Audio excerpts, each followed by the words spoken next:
Welcome to the Out There channel, live stream 45. I had to take out the dog for a walk before I can start my stream. It always wants a night walk. I'll just get back to you in a minute while I cue some music.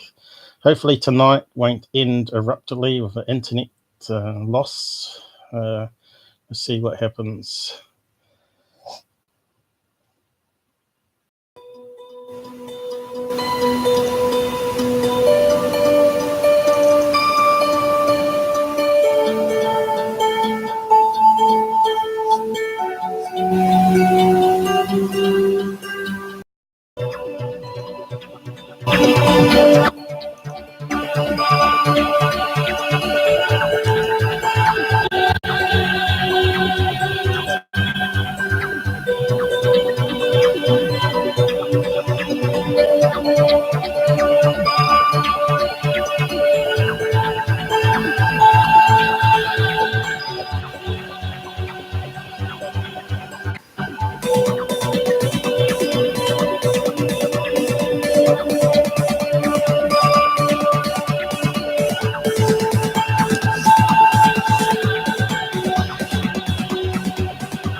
So anybody out there, just say hi to the side chat there. Ask questions and whatnot. I'll just cue the end of the music. Hopefully it's playing. I did a quick check, it seemed to be. Yeah, I'm not too sure what happened last stream, but 2 hours in almost, we suddenly got cut off. I'm not sure if it was my ISP doing upgrades, but I've been having some strange issues with the laptop. So I was thinking maybe I've got a network card problem on the laptop now, which I'm hoping it's not, because that will probably put the end to my live streams. Hey, Renee, how's it going?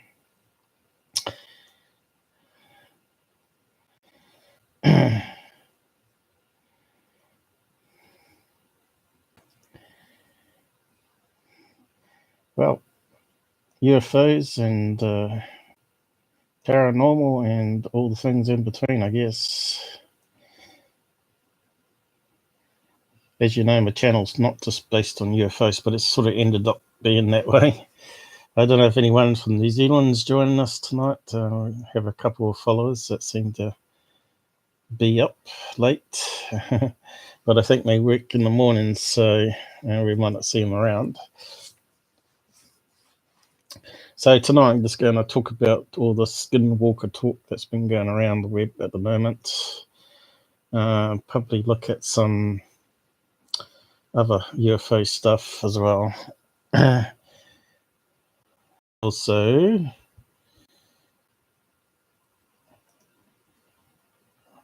sort of do some recaps on that, which stuff I missed was on the quantum field theory, where I was talking about pi.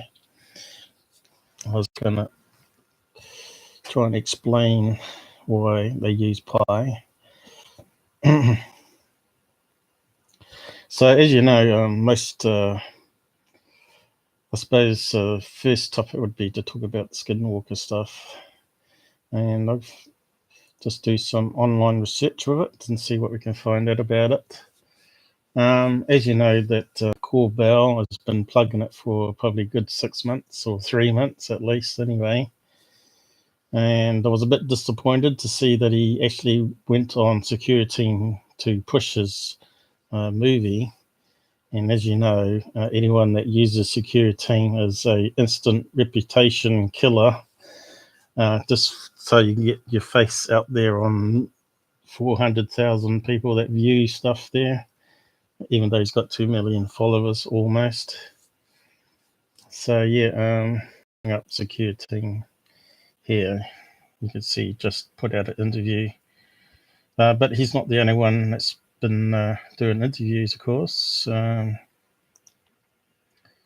Also, Open Minds has been pushing it, and also because George Napper's involved with it, he's also been plugging it. But I noticed it sells for 16 US for me anyway, because they add on taxes in my country called GST. But I think other people can pick it up for about $14 on iTube in America. Hey, we have got a Kiwi. Jamal, how's it going? So have either of you two bought the movie or found a friend with them? The Hunt for the Skinwalker. I suppose I'll put it up just so you know what I'm talking about. So here you go. He's got the exclusive, the truth about Skinwalkers. I don't know if it's the truth. That's my whole point. I got to see it online, and I'll give my honest opinion on it in a minute. But I'll see if I can find some book covers or movie covers or whatever. It's called Hunt for the Skinwalker.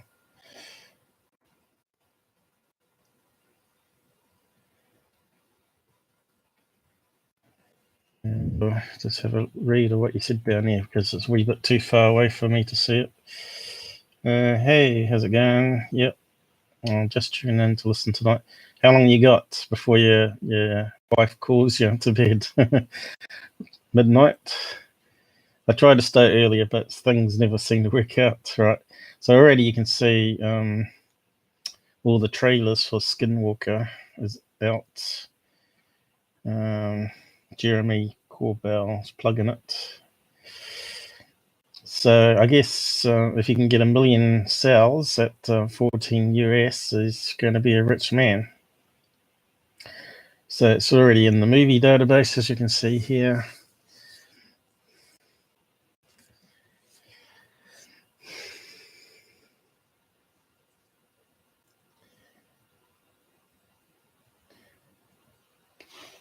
Yeah, it's going to probably be going slow, unfortunately. So did you see it, Renee, or are you yet to see it? This movie here. It's meant to... I'll basically try and explain it in a summary version. Basically, it's a a place where all sorts of things seem to happen, from ghostly images of twin towers appearing on camera, or some high-rise buildings anyway, which, well, I'll get into it in a minute, but the movie didn't have balance. It's my first indication that I saw there. He didn't actually take the photos away to be analysed by experts and say, what do you think? As you know, I've talked about camera artifacts and things that can occur in images, even on security cam. And one of those is the beams of light that come down that could also reflect patterns from glass to cause building like ghostly structures to appear. But yeah, it's a place where they've seen UFOs, and the Indians talk about big UFOs hanging over their houses there. And also cattle mutilations. Some had been cut with a knife, but a lot of them looked like they had been eaten. And talk about a big grey wolf, which the people looked at photographs and said it looked like a prehistoric from the dinosaur period, which, you know, could be possible because there's been sighting of Bigfoots, which they claim could be prehistoric humans. And also Bigfoots have been seen there too. I don't know why this particular piece of land in particular, when it could be happening next door or 10 blocks away, you know what I mean? So apparently it was bought by Bigelow. I'm not too what year that was, 2000. Anyway, George Knapp's been researching all the stories and interviewing people for the last 20 years. And from what I've seen off the movie, most 80% of it was old footage that George Knapp had done, but was banned from showing on screen. So he put it in a box and filed it away until the right time. And I guess the right time was to give it to Corbell to work through and put it into a movie and add some new stuff to it. So basically that's what happened.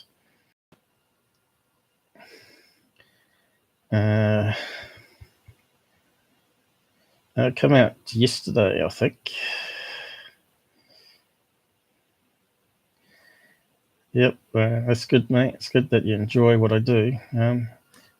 We're all here to try and seek the truth to the mysteries that happen around our planet, and try and link it to possible science and new theories coming out. That's what I try and do anyway. They might be wrong, but it's no harm in putting it out there and see what other people think. You know, it might trigger someone to think of something new or better. So yeah, I'm not sure if we can play any trailers on it or not, but it's got a few linked here on the movie database. I'll post the link down there.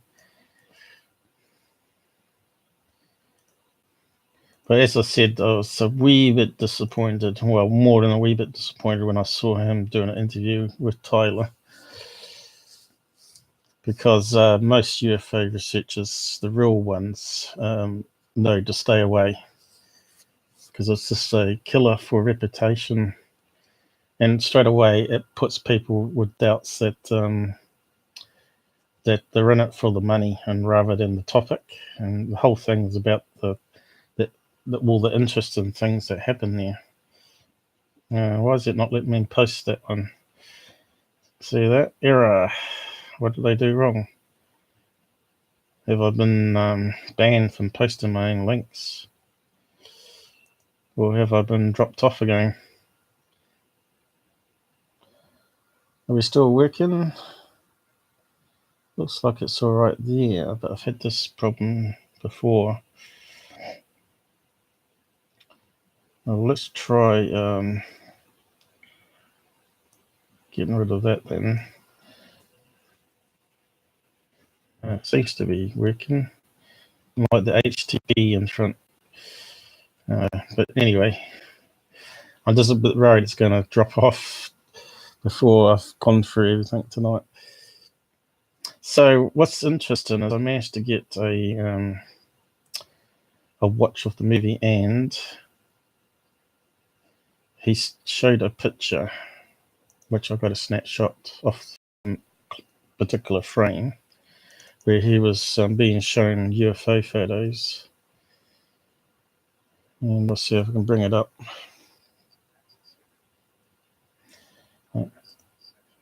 So what's going on?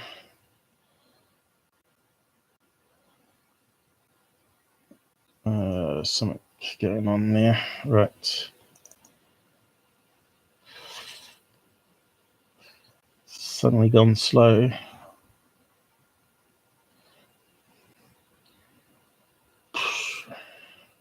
I think I've got to be careful of heat now because it's coming into summer. But that's quite a cold night tonight, so why is it not opening? That's right, because it's on the other screen. Go figure. Okay, so I got this image here. So I have to be careful what to show because I haven't been given permission. But because I'm doing it under fair use, it should be okay. So this is a clip from the movie. And the new owner was shown him printed out, I guess it's laser prints from their security cameras that they've got plastered all around the property, saying that here's a UFO. And you can see how bad and grainy it is. And he didn't, on the UFO, on any of the images, he didn't get a HD high quality look at it. And he said it looked like the Millennium Falcon. So I thought straight away, that seems to ring a bell. And you can see here, it doesn't even look silver. Definitely got white color to it. So, as usual, I do my edits on it. Have I got it loaded already? So I found a better frame. Oh yeah, I'll have to leave that for later. I'll have to find it. Hang on. A zoomed in version so we can have a look.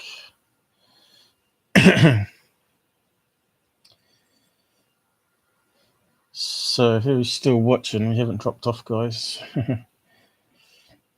You won't be able to say it's dropped off either because it will drop off. Yeah, they did. They premiered it. Alejandro was invited there, and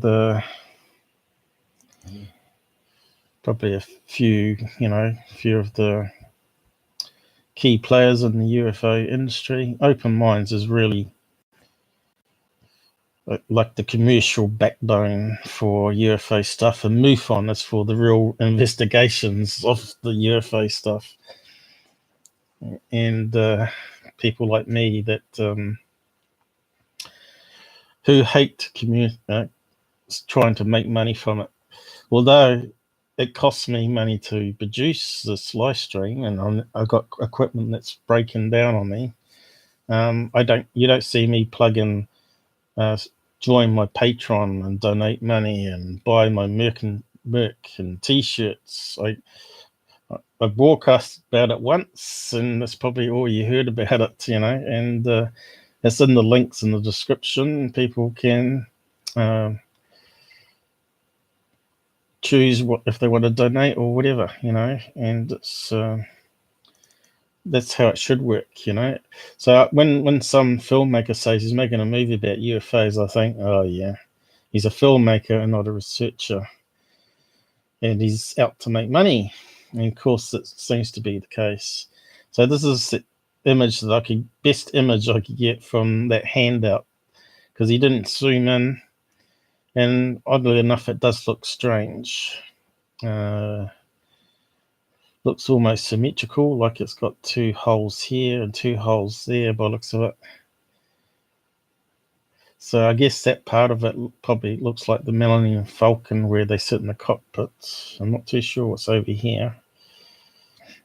B, where it goes in and around and out again. You know how it's sort of, I suppose I've got to bring up an image of Millennium Falcon to see it front on, but that's probably just a shadow there, and all this here would be artifact from camera compression and whatnot, and roll and shutter problems and all that stuff that happens with cameras, or motion blur. But that looks to me like it was probably not moving, because it looks pretty bright, as you can see here. Although I did tweak the colors, darkness, to bring it out a wee bit more. It still was pretty white in the photograph that we saw. So I reckon that if he was, he keeps plugging that he wants to get people interested in the UFO topic, and he should have made it available free on his YouTube channel, pretty much. There's no reason why you can't put it out in lower quality, if you know what I mean, like 360p or something. And if people want to buy better quality and shine it on the big screens, they can do so. That's how I feel about it anyway. If I was going to produce a movie, James Fox is another one that's out to make money from the UFO topic. I tried to communicate with the guy and he's never replied to me. So yeah, these people are the ones that got money, that's got connections to the experts and tech and stuff to look at videos even further. So yeah, I'm sort of getting really peed off with the UFO community, to tell the truth. It's just a messed up collection of people. They're all after bloody money. It's annoying. So that was the Millennium Falcon, but we need to do a front comparison image, I guess. I'll just get back to the download folder. I suppose it's turning into a bit of a rant. How pissed off I can get. I tried to communicate with Corbeau whether I could get any better images, but as usual, no reply from these guys. But once I saw him on Secure Team, that was it, straight away, unfriend. I don't want to deal with people like that.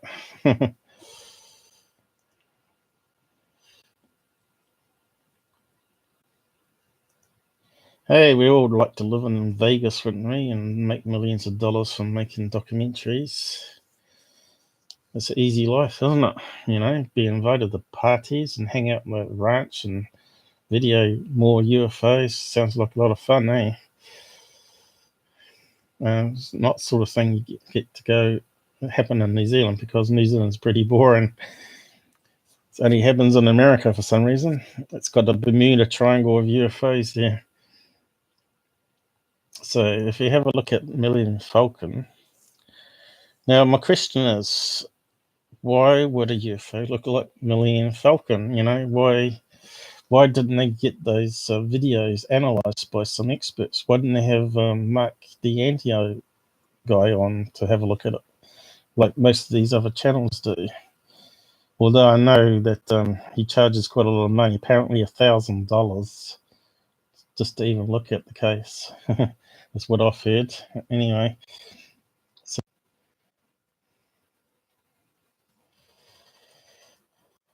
which is fair enough. As you can see, it's very time consuming, and if you're an expert and got expensive gear, you got to make a living, I guess. But how much money is too much money to be made?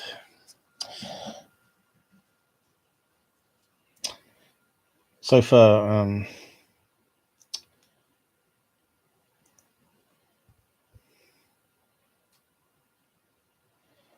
I haven't seen any real proof. We watch all these films and stuff, and it's just a load of stories. But this is what I was talking about, the Millennium Falcon. If you look at it frontways, it's got that gap in the middle. So it kind of looks like that picture here. It does look like a gap there. So if we had the better image, we might be able to see it better, if you know what I mean. And there's the bit out the side here where the cockpit is, here. Or was it not gone down? There's the cockpit. But I don't know what the other black bits the other side would be, though. Unless it's been modified. So what are they trying to tell us? That E.T. is a Star Wars fan? So what's that there? A clamp for it?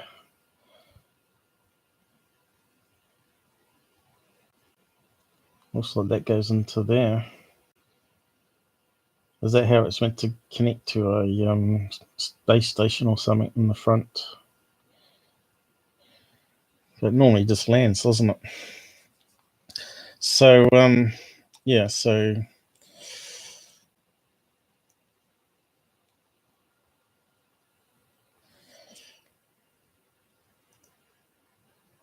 my first indication when he said it was Millennium Falcon was I saw. So went a video. I thought, yeah, I've seen that as a drone because in the photograph, you have a look. Go back to it. Not that one. Need to get the original. If you have a look, it doesn't look that big.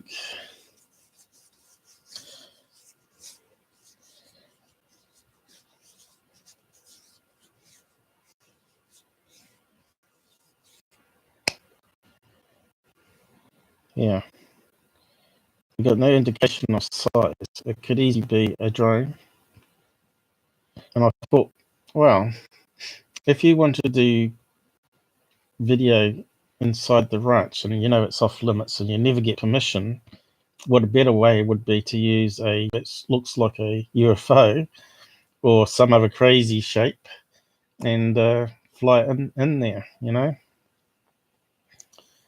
And they would think it was a UFO and not somebody actually trying to see what's going on inside the ranch, because just like Area 51, since there's a lot of activity going on and it's closed off and security cameras and sensors and guards, and of course it's going to bring in people that want to get in there and start doing their own investigations and try and capture stuff. So that was my feeling anyway, but that wasn't actually an alien craft at all, but a RC, a remote control. So I had a look to see if any drone available.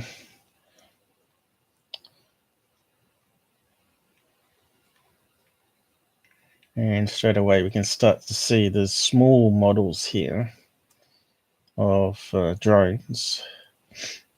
But we want ones that are sort of like huge, you know, that got big batteries and it can stay up longer. Oh, sorry, almost like my sinuses packing in. So there's one called Excel. For some reason, it's not coming up in the search tonight. But someone's got a video of it being demonstrated.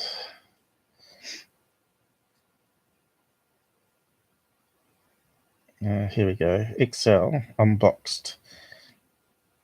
And here as well. So a lot of people have bought them. And there's another one of it up in the air. But you can see how big it is. It's quite big. So that's a commercial one. But I could easily see people building their own one and flying it and using it as like a spy drone. I've got it muted. I'll post the link down the side so you can watch the full video. It's quite a good demonstration. But unfortunately, that's all I got from the movie. Just that one image. You can see here, it looks pretty cool. I wouldn't mind one of those myself. What do you reckon? I bet it's a couple $100.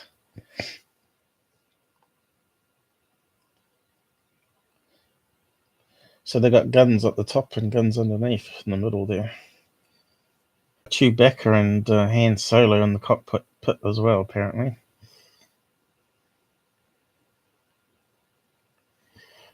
But I heard it was only like 8 minutes flight time. So somehow I think someone would modify that to put more batteries on it. Now that's only the baby one. And there's the real one.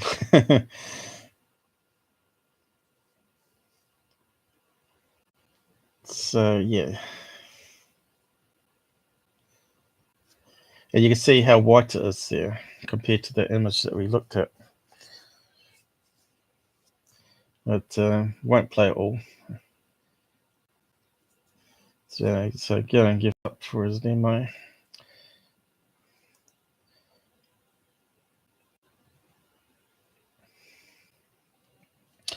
So next thing is, where is the Skinwalker Ranch? Because in the movie, that was another problem, is that they didn't do, you know, how you do with the Google Earth and you zoom down the location so people could see where it is.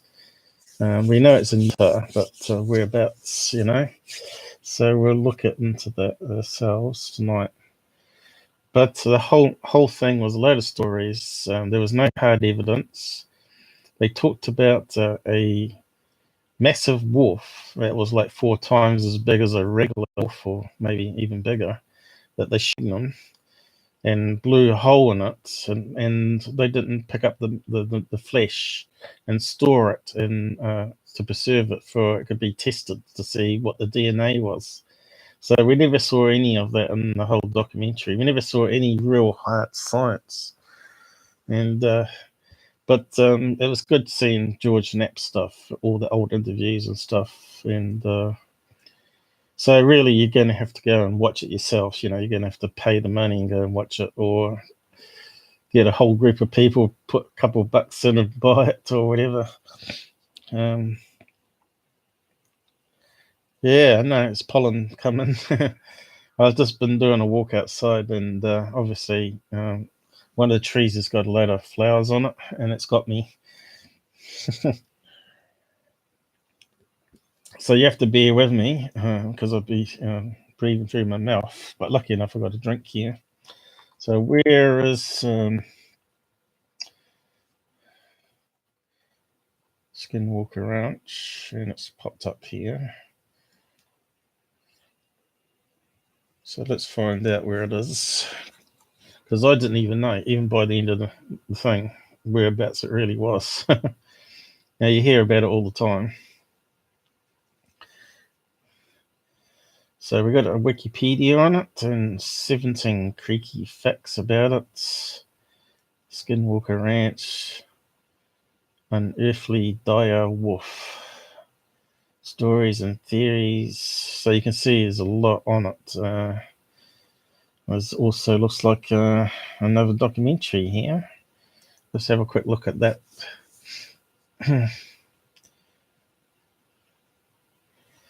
Or was it a movie? A scientific research team investigates and documents the supernatural. Why is it not opening? I'll tell you what, my internet sucks for when I do streams. I just hope it doesn't go wrong. So what's this one? It's got 5-star out of 10, I guess, is it? So that's not very good.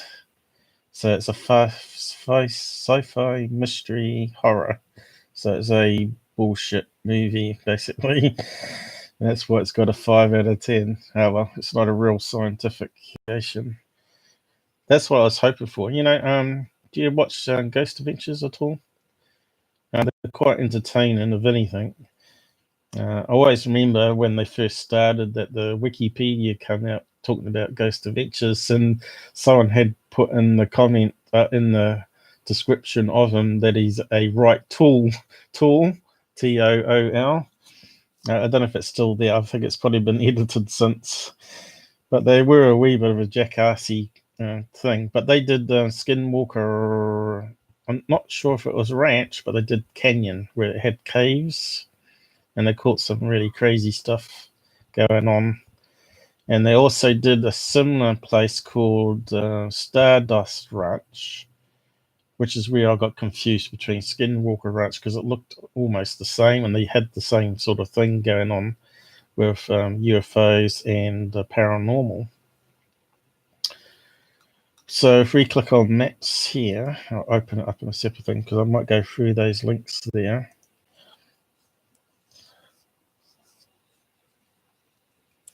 Yeah, so episodes, GA episodes, because I talked about it a bit.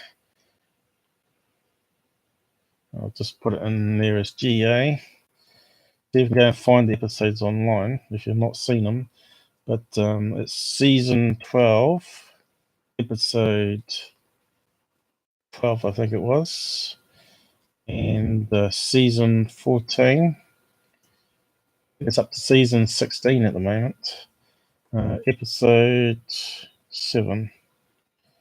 So they're very popular because they've been going a long time, as you can see. So they must be millionaires by now from it. Unfortunately, they started off pretty good and they sort of become commercial, a bit like Ghost Hunters did.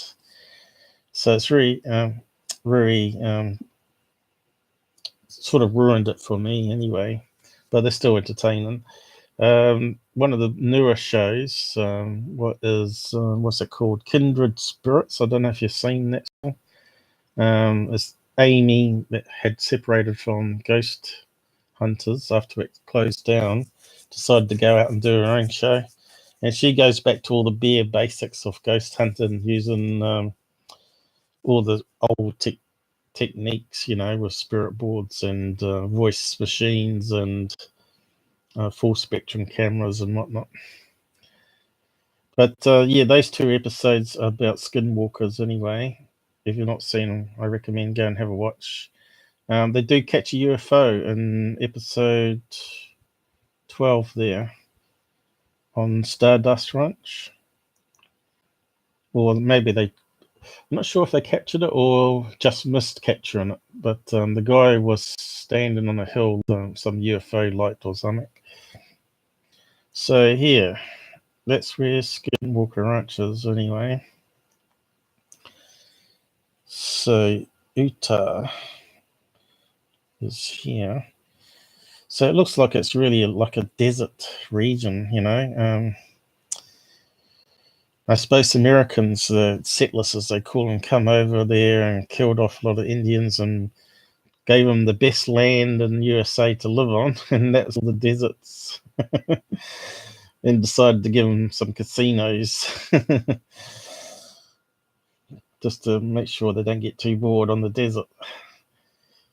But yeah, you can see here there's not too much green in the area or water, so it does look like a desert. So if we go satellites, might be able to see better.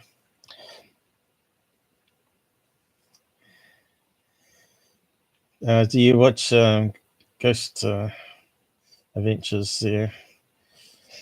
Asteroid, what's that? RC. Not too sure what you mean. So yeah, you can see it's pretty barren place. So they're right here. Salt Lake City's up here. It's pretty mountain range here. Looks like a good location to have underground bases, doesn't it? And one of the things that was reported in the movie was talking about, they were talking about hearing metal on metal noises under the ground. And no one recorded it. I thought that was really strange. And I want to know if any scientist actually has looked underground. Have they done LiDARs, it's called, where they're using it on lots of shows now to find missing villages and old dig sites and all that sort of stuff. It sort of flies up with a drone and sort of uses a laser system to look underneath all the trees and stuff, and that they can see where there's sort of like man-made shapes, where buildings would be. So let's zoom down then. I guess there's no street view there. Yeah, it's getting slow now. Won't let me scroll. Come on.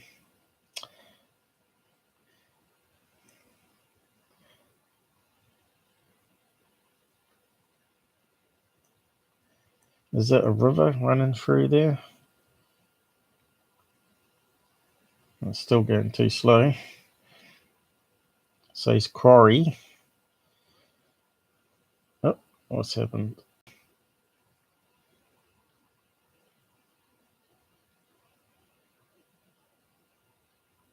There's a river there. It's got some trees. Where's Skinwalker gone to?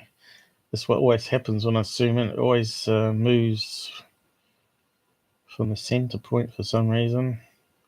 Looks like I'm going to have to zoom out again.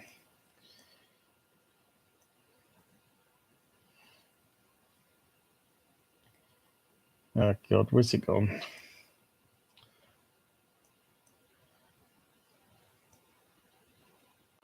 That's too far up. But look at all the mountain ranges all around here. If you're going to build an underground base, oh, here it is over here. So what area has it been?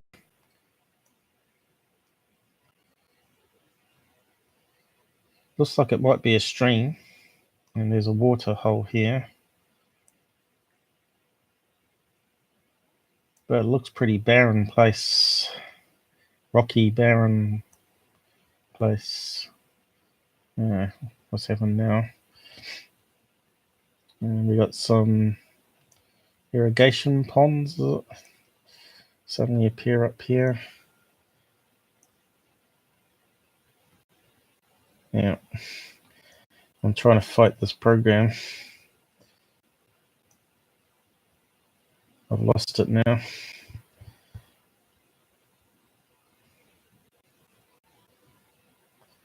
Where's it gone to this time? Oh well.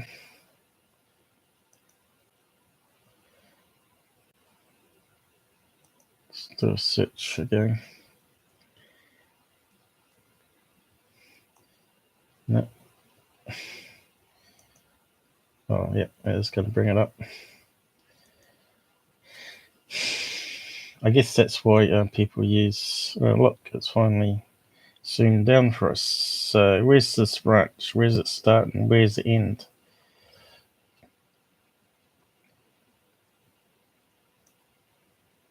So what's this? Was that one dirt road just going into it? It's got a pond here. I suppose if you've got cattle, you've got to make your own ponds. Oh, it's terribly slow.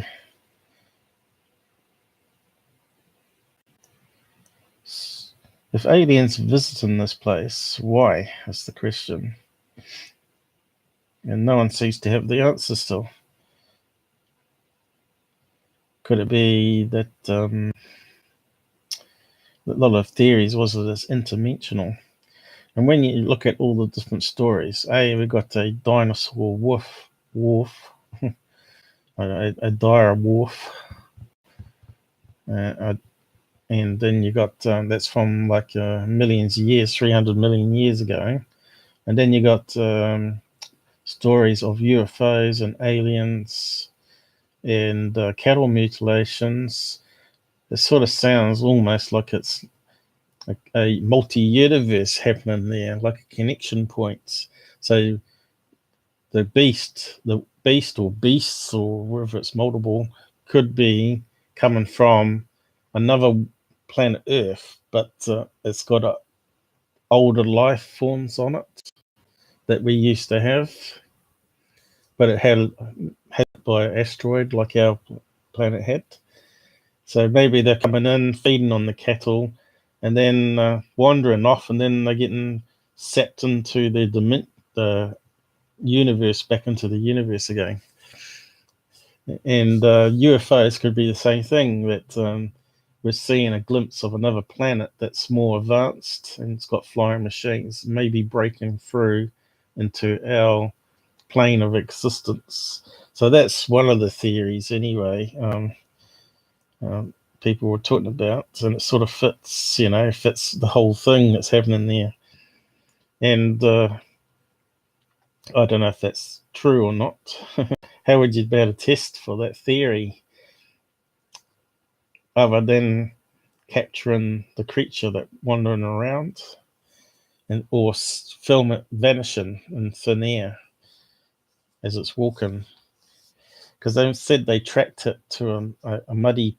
They tracked it because it was muddy and they could see the footprints, and suddenly they stopped, and no sign of the beast. I don't think there was any blood trail either. So yeah, it's kind of strange.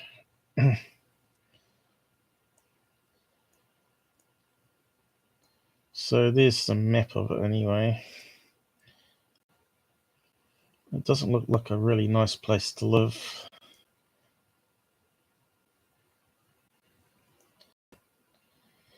I wonder if you can see the old building that they were talking about. Is that there? There's the ranch right at the end here.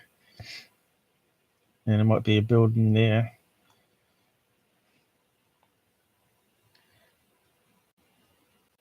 So we can go further even by the looks of it. So we've got trees or shrubs. A lot of tracks. And here's the buildings. I don't think it's like that anymore though. I think it's more built up with more fences and stuff.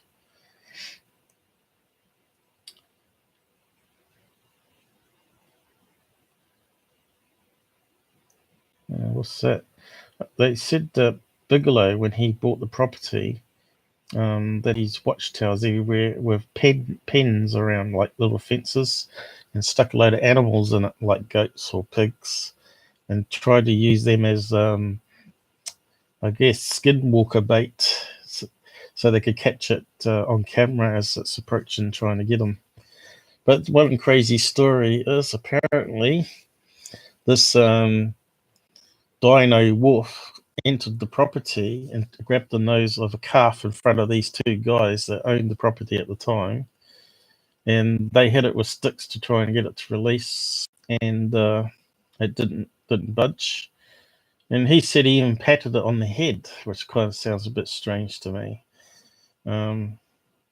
So they go in the house, get guns, and they shoot it with this powerful pistol, which didn't do anything. And then they got a rifle as well, and basically took a chunk out of it, and it ran off eventually. And they looked at some of the meat from what blasted through the dog, or wolf, if you want to call it, and said it looked old, like it was centuries, years old.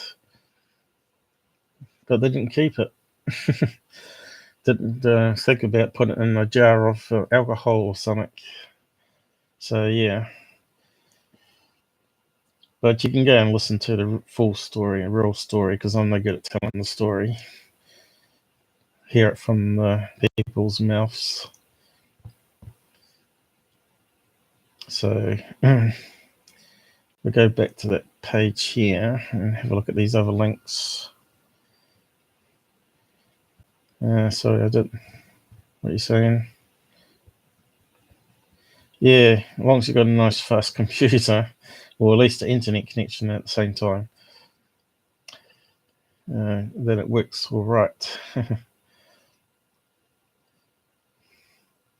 Yeah, it's not going to release from Magnify. Okay, so what's oh,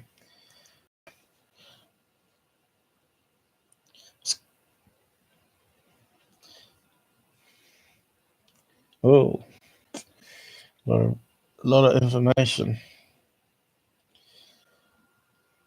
So, Skinwalker Ranch, also known as Sherman Ranch. I didn't know that. There's a property located about approximately 512 acres 2 kilometers squared southeast of Ballard, Utah, that is allegedly the site of paranormal and UFO-related activities. The name is taken from the Skinwalker of Navajo legend concerning malevolent witches. Claims about the ranch first appeared in the Salt Lake City Desert. That's about wrong, isn't it? Desert News, and later in Alternative Weekly, Las Vegas Mercury, as a series of articles by journalist George Knapp. These early stories detailed the claims that the family had recently purchased and occupied the property only to experience an array of inexplicable and frightening events. Colin Kelleher and co-author George Knapp subsequently authored a book in which they describe the ranch being acquired by National Institute of Discovery Science. That's a bit of a mouthful. To study local sightings of UFOs, Bigfoot-like creatures, crop circles, glowing orbs, poltergeists, blah blah. It's got everything there. Sounds like the ultimate place for any ghost hunter or UFO researcher to go there. I wish it was on public land, because it would open it right up. And a lot of people could go there and research and maybe catch something of some real substance for a change. But they say people leave there, get attachments, like paranormal attachments, follow them home.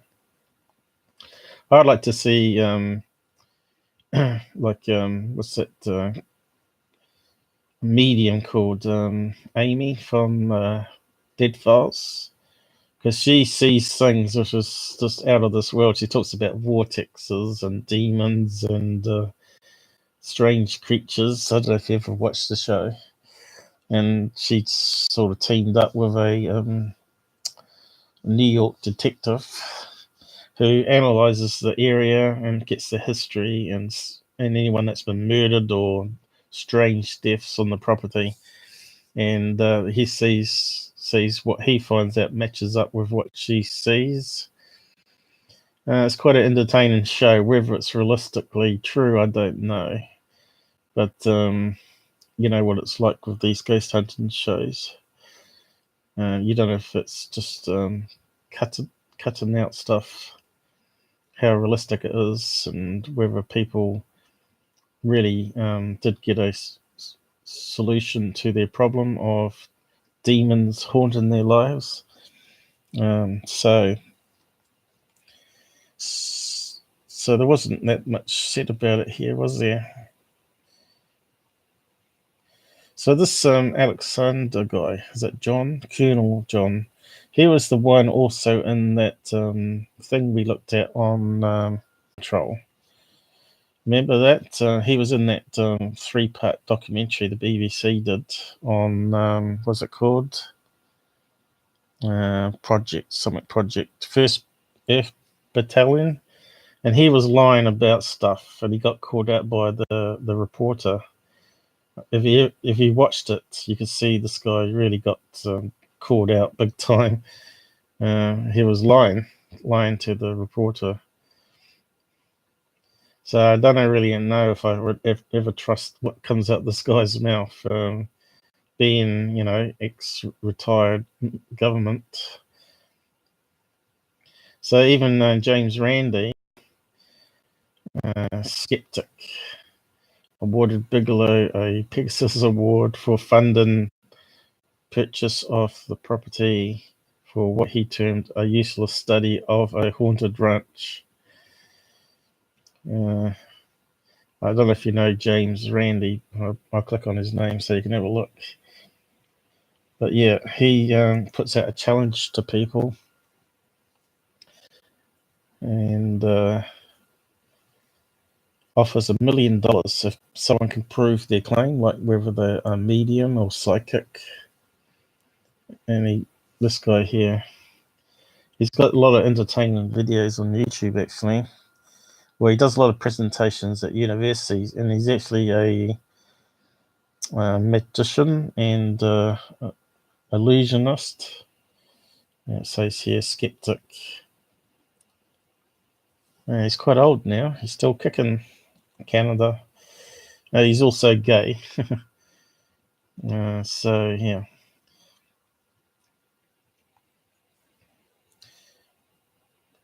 But he sort of debunked, what's that guy that bends the spoons?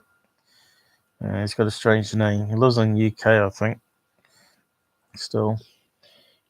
But, yeah. He'd be a good one to actually go and live on the Skinwalker Ranch, actually, and see what he thought of it. They need people to be skeptics. And if you can convince a skeptic that there's more going on, then that would be a real success, I think, especially someone like him. But that's the other thing with Corbell, is that he didn't actually do any live investigations. I reckon what Ghost Adventures did was way more entertaining, live investigation, and they actually caught some stuff with all their tech. So what's the creepy facts here about the Skinwalker Ranch?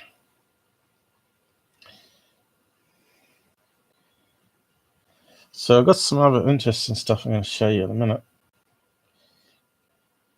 as well.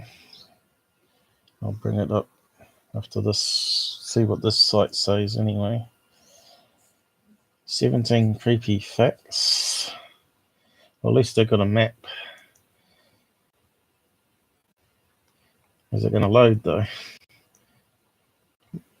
Still loading. It's like I'm on dial-up when I'm doing live streams. It's probably got a load of pictures. It's making beeping noises at me because I'm trying to scroll. So how they listed it. It's probably another waste of time site, is it? Looks like it. No, it's taking control. So in 2016, Skinwalker Ranch, where's it disappeared to? Sold for $4.5 million, I think I saw. I think that was stated in the in the movie anyway, documentary movie. Come on.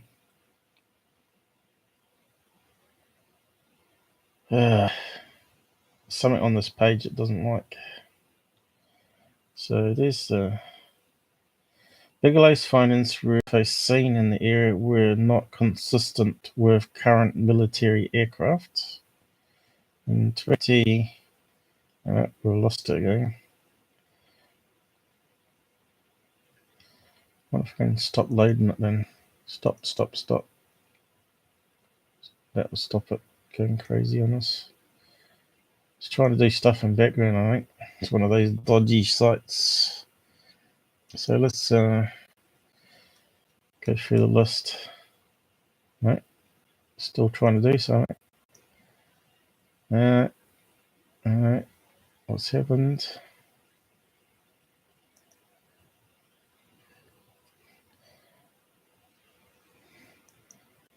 I hate websites like this. Oh, this is crazy. It had some interesting facts here. As soon as we can get to them, it would be better. I wonder if we can load the case page, because that would get around it. So sometimes on Google, you get these little arrows here on the edge, and you can click it and say view cage page, because that's what's stored on Google search engine, you see. So this is a recent page here by the looks of it. Skinwalker Ranch, also called Sherman Ranch, which we read. The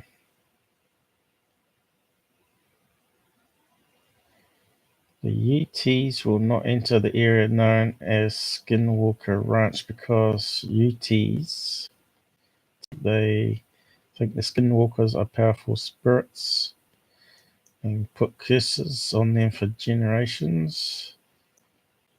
Can I get it to scroll? No. It's gone again. I'd like to shoot the site owner. It's still trying to load. It's still trying to do crazy.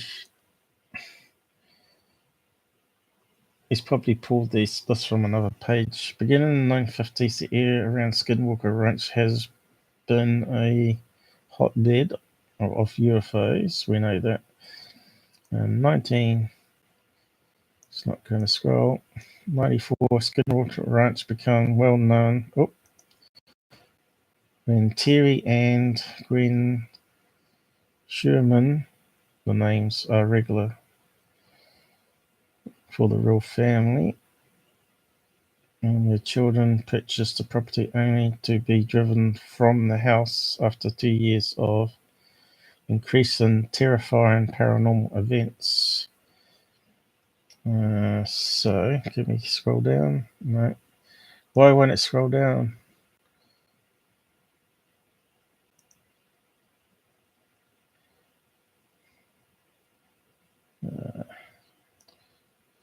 Okay, we're getting somewhere.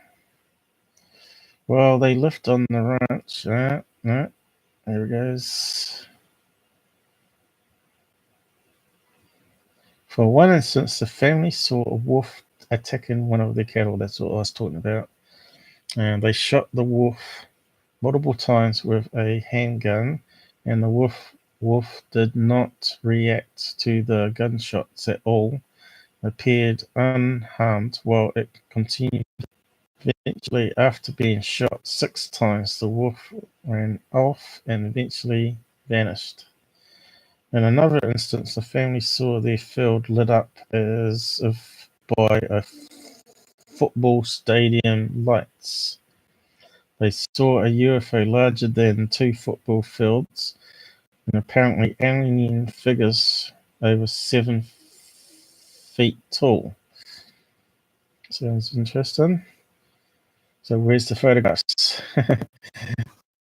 Photographs, don't you guys? You want to see that big ship? And now we're starting to get somewhere. Yeah. Right. It's going to take control of my cursor again. In 1996, the family vacated their house. Later in 1996, billionaire Robert Bigelow, he owns Budget Suits. Well, he owns a lot of things, doesn't he? Bought the ranch for $200,000. Is that all?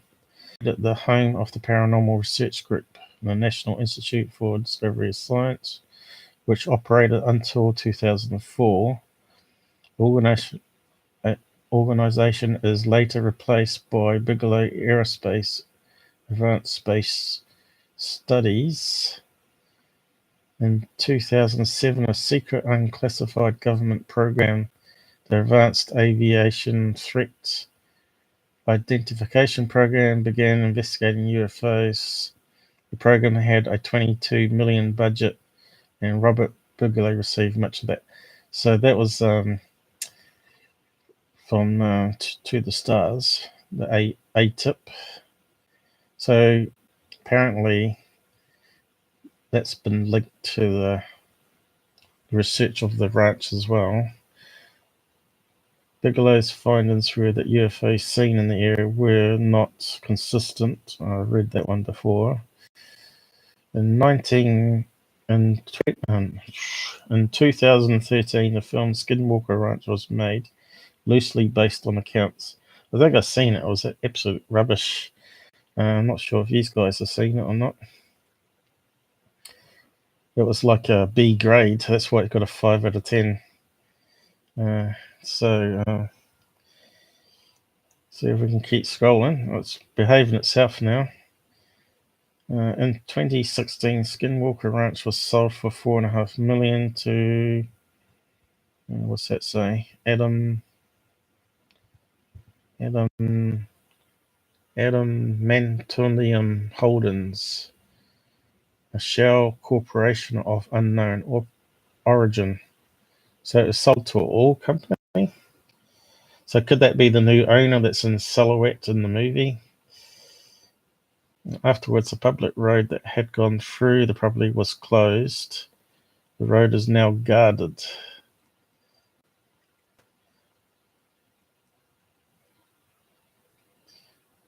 I see it's got a lot of crap at the bottom. I think that was meant to be someone's fake of a Skinwalker. Yeah.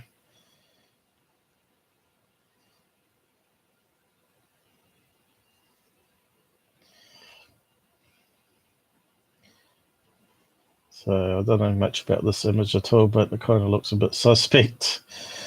Anyway, so let's get out of this page. I think we've read everything that was on it. There was some interesting stuff there.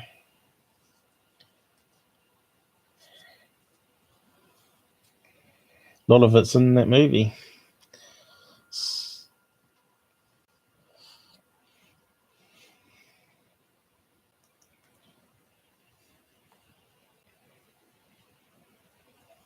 Let's have a look at this TV network.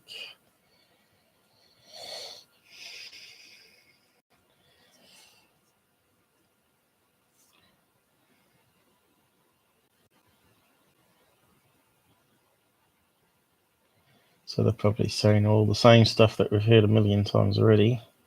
So what's this here? It's gone. So it's talking about them shooting this with a 357 Magnum at point blank range. So why didn't they shoot it in the head? That would surely kill it. I don't know about you, but I've got more questions than that. This is the more I hear.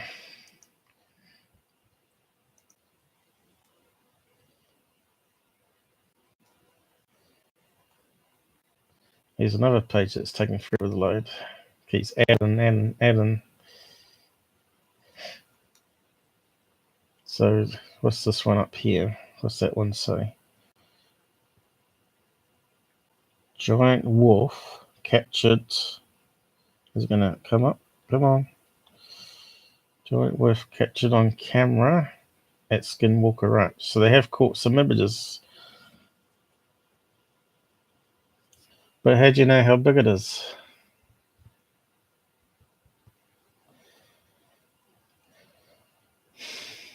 Just like ancient dogs that are living in caves underground there. That's why it's killing the cattle. Who knows?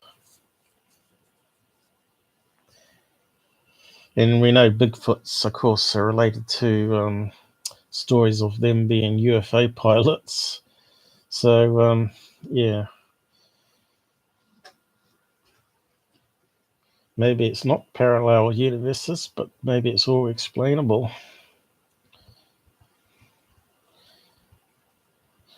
So, if the camera, then they must have been able to track it. Wouldn't you have like drones, like a swarm of drones, suddenly hit them into the air with cameras and send it on the tracking from the air?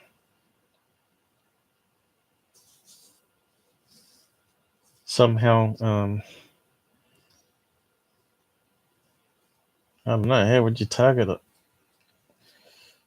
Have sensors that shoot some dye and makes it sort of like fluorescent or something? Obviously, that's a daytime photo too, by the looks of it. It's not a infrared.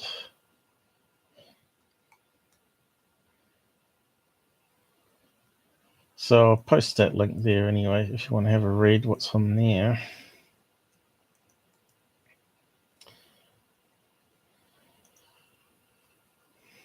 I think I'm pretty much worn out with the Skinwalker Ranch stuff now, but I was going to show you this cool thing that I found out while I was searching around.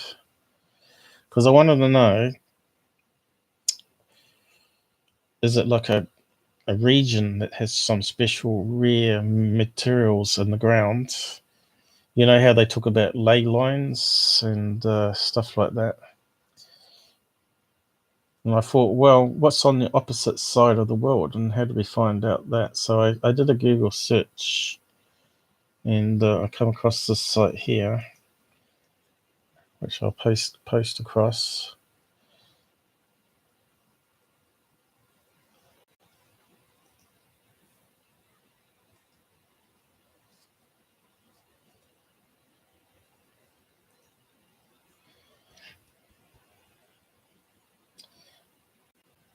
See if it opens up in the same spot. Is it loading? I swear every time I get onto live streams, my internet is slowed down automatically.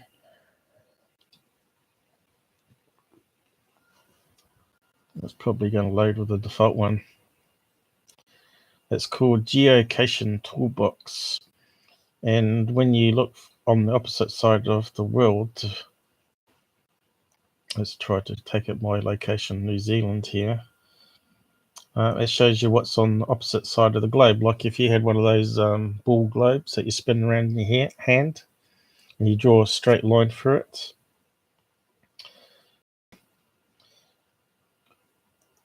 I was wondering if Utah, so we'd have to find Utah coordinates. Hasn't brought them across. I pasted the link there anyway. It's called Antipodes.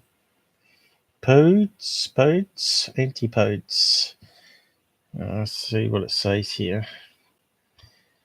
The tool converts coordinates to the antipodal coordinates on the opposite side of the world. Simply enter the coordinates in one of the boxes and click calculate. So also possible to do the calculation by dragging the markers or by double clicking on the side load.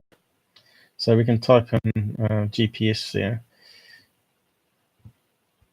which I don't know what it was, but we might be able to get it from Google. We'll do that now to see what's on the opposite side of the ranch. So I thought it'd be a cool thing to do. It's called I'll paste it there so you can have a play with it yourselves. You might want to know what's on the opposite side of the world to where you live.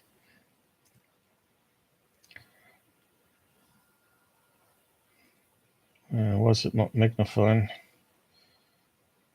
Doodle.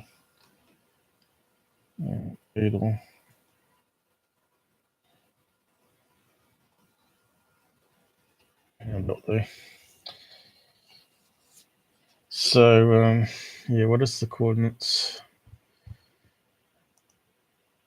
We want that there. So how can we find out the coordinates from this?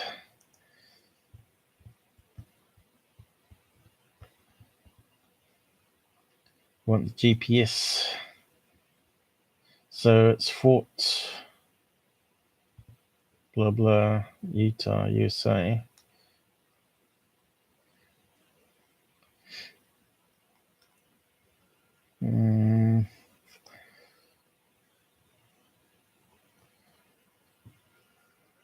It's probably up here in the line itself, is it?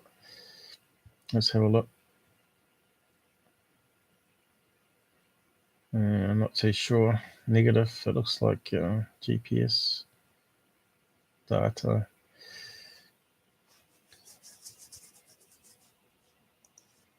They don't make it easy, do they? Terrain map.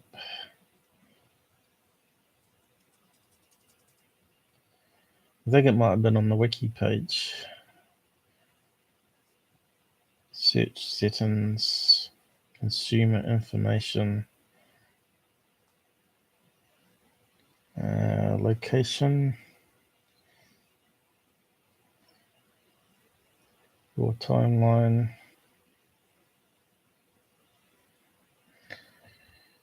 I don't think it's any of those.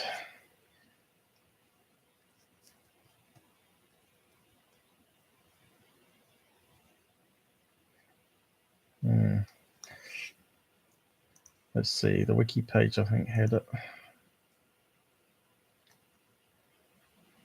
Yeah.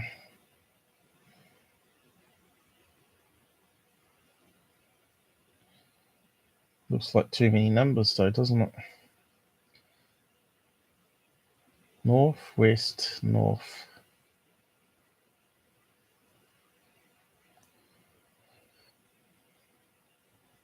Oh, we'll copy it and paste it in. Else I'll just do it the hard way, I guess.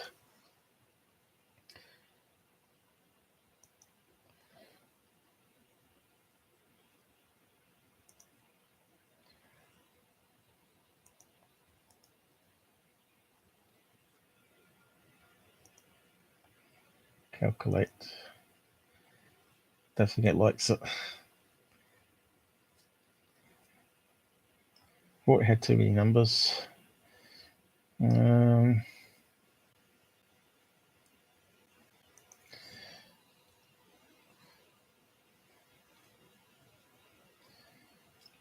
Where's the end?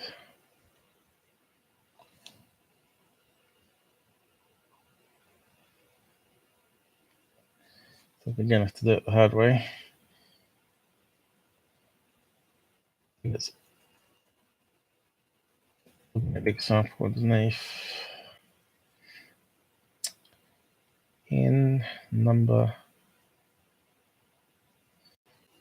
Oh, I don't know. Try that. No. Doesn't look our format. Okay, we'll just do it the hard way. So we've got to find America. So which is going to be quicker, that direction or that direction? There's Australia.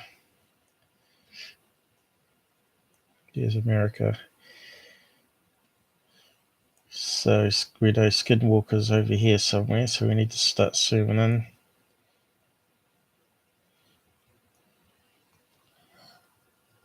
Las Vegas.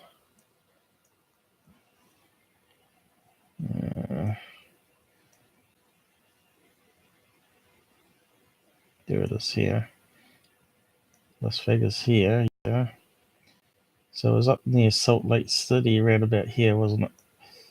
Looks like here.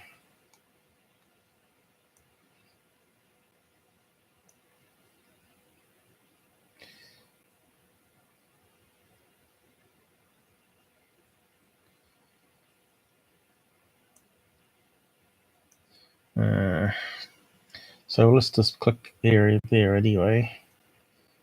I think there's too much green there. It was more on the edge, wasn't it? And it's out in the middle of nowhere. So whereabouts is it on this map? It's out near the bottom of South Africa. It's the opposite direction. Out in the sea.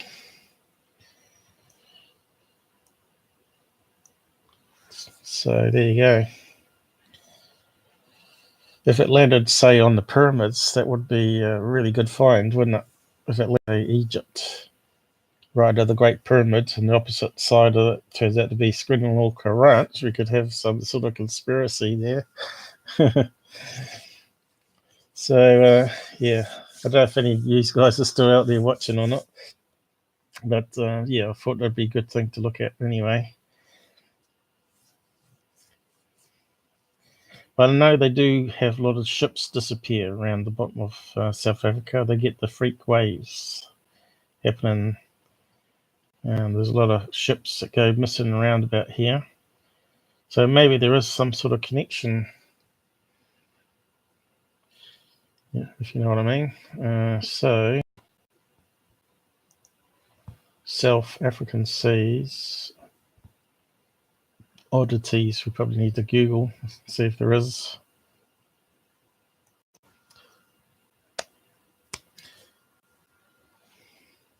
I should really talk about the other subjects soon as well. But it's always interesting finding out this new stuff and seeing if we can find some sheets that haven't been sort of connected before.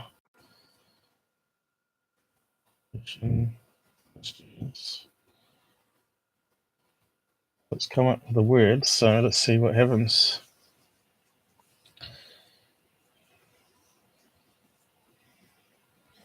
So it's called the Indian Nation, is it? Oh, I didn't see a name.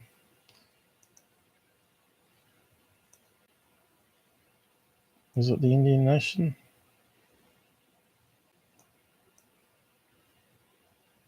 Where is India here? Africa. There's India. Should be Indian Ocean there. So it's not there. I suppose it's close though.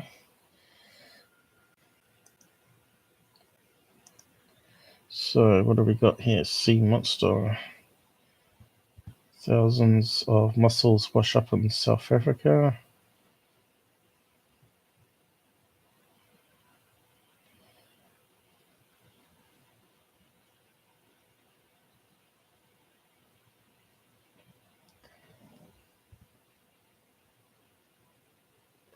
Just say South Africa there though.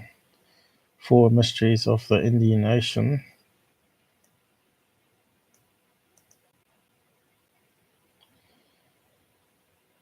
Might be the biggest, but Indian Ocean sure is mysterious.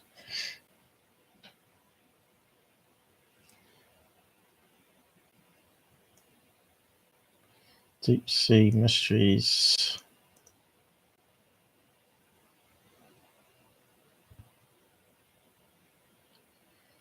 Well, nothing's really sticking out there. I might have a look at this Indian Ocean one while we found it anyway. I want to see what the mysteries are. Just sort of get sidetracked again.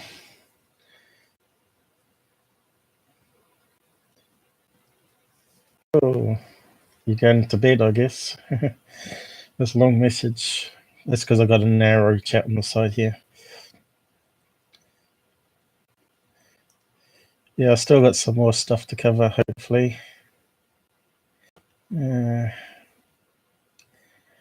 mate. Yep, you got to go to bed. You got to work. Thanks for joining us. And yeah, you can always watch it offline. If you just want to chip in with questions down the side or have your own opinions, just say down the side here, and that's all welcome, of course.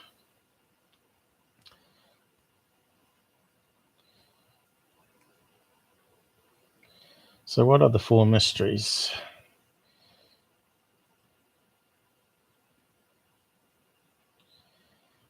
Didn't seem like big mysteries to me. Heat wave. Vegetation can help lower carbon emissions.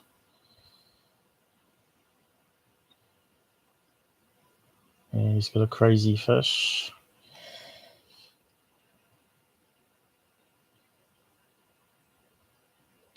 So it's not really the mysteries we're looking for anyway.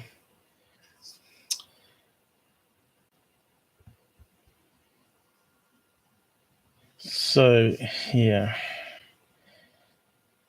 I think that was pretty much all I was going to cover on Skinwalker anyway.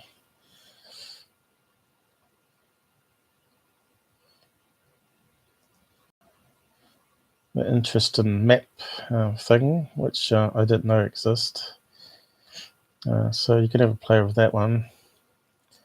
I'm just having a look on my other screen to see what I was going to talk about. Yeah, so yeah, I think there's a lot of ships go missing.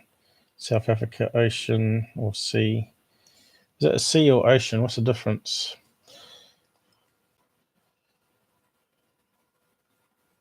I think I knew what the difference was, but I've forgotten.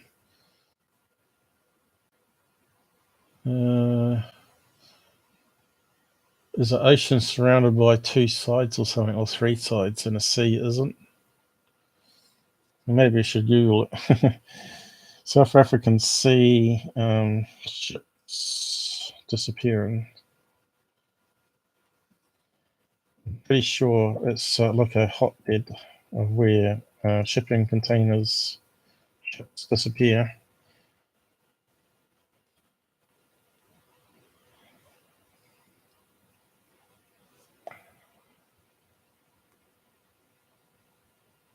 So here's a good question. How many ships go missing each year? More than 24 large ships sink or otherwise go missing. taking their crews along with them. So there you go.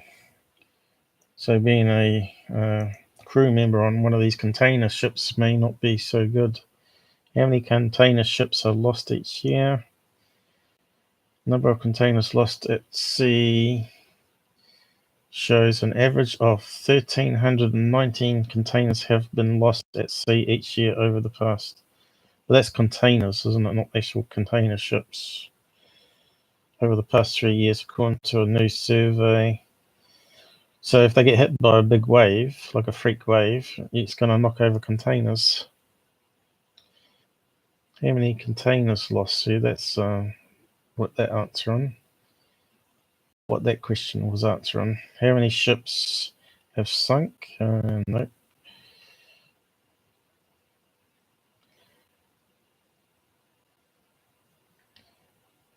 So we're not really pinning what we're wanting. List of missing ships, Africa. So maybe we can have a look at that one.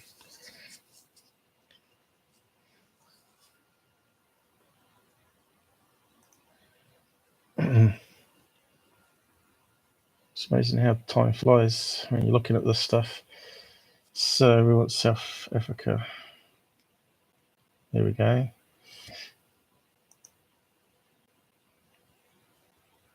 Hang on. God.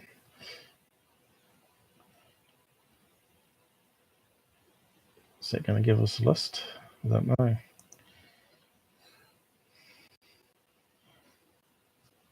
did click it. Is it loading? Where's it taking us? I think it's going to talk about South Africa going by that up there. That's not very good. We want a list of ships. Where's the list of ships? Let's talk about South Africa.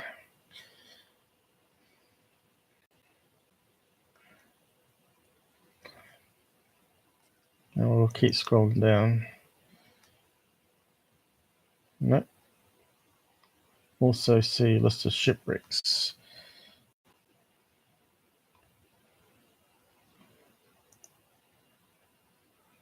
Well, maybe it's here, is it?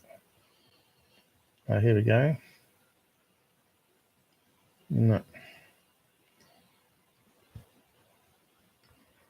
It's talking about old ships.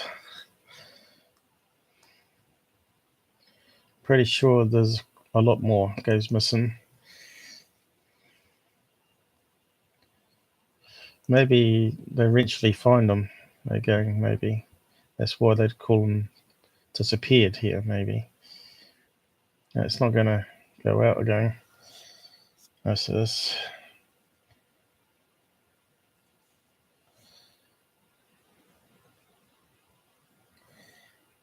I'm pretty sure I saw a documentary talking about a lot of container ships going missing at a particular location at South Africa. I think it was a BBC Horizon one, anyway.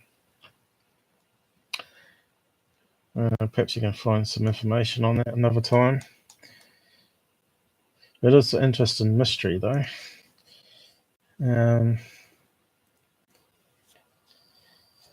I'm not sure if you've seen that one episode I did talking about strange UFO cases from Brazil.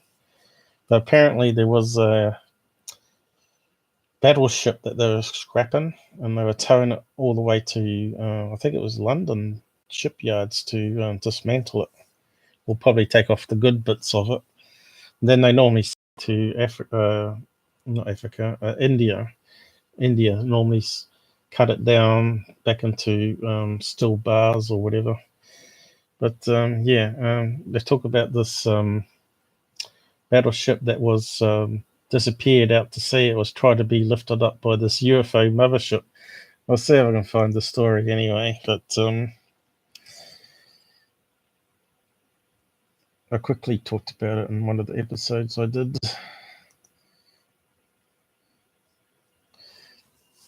But the debunked version of that was that they were lying about it. They were towing it in a big storm and it sunk. And they were trying to cover it up with a crate that was stolen. so they could get an insurance claim on it. It's taken ages to load. I'm pretty sure you probably would have all watched it by now anyway. But there's some other strange cases on there anyway as well. I will do a search for it, see what happens. Still,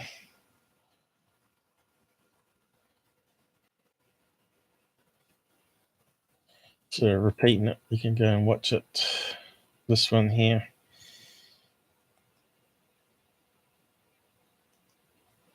I think it worked, but I'll copy it going. A battleship stolen by ETs. That's one of the crazy stories there anyway. Yeah, it looks like it tasted alright. So go and have a watch of it. So the other thing was Secure Team. He did an interview with What's It, which I'm a bit annoyed about. And now this one here about news blackout. I'll just talk about that one.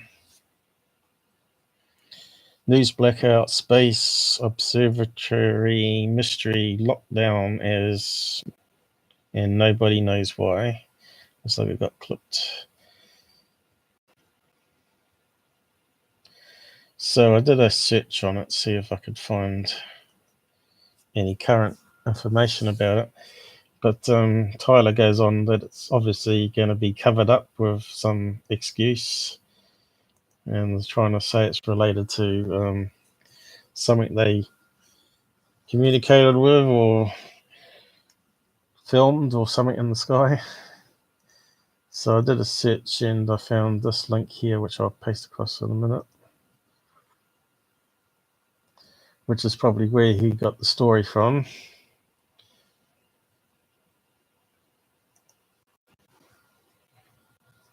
And the conspiracy from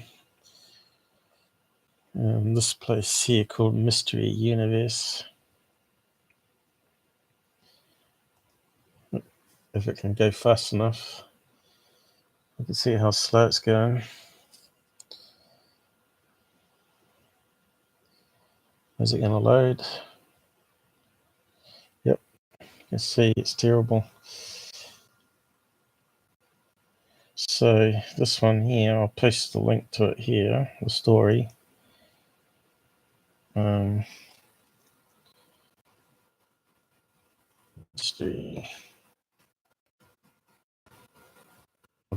Observe.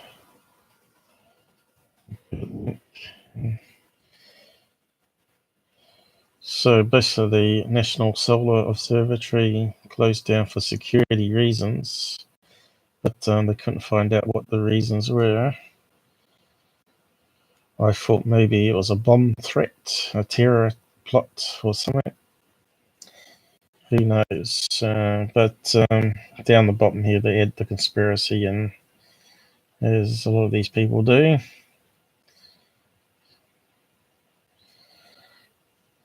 Which is, did someone at the observatory observe something they shouldn't have?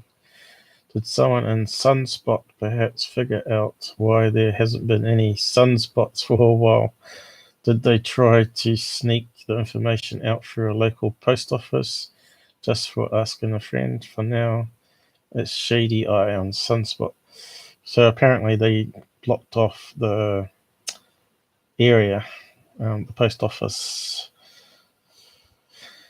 The FBI is refusing. So when FBI refuse something, normally it's related to terror, isn't it? They may have picked up some communication on the web about possible targets, maybe.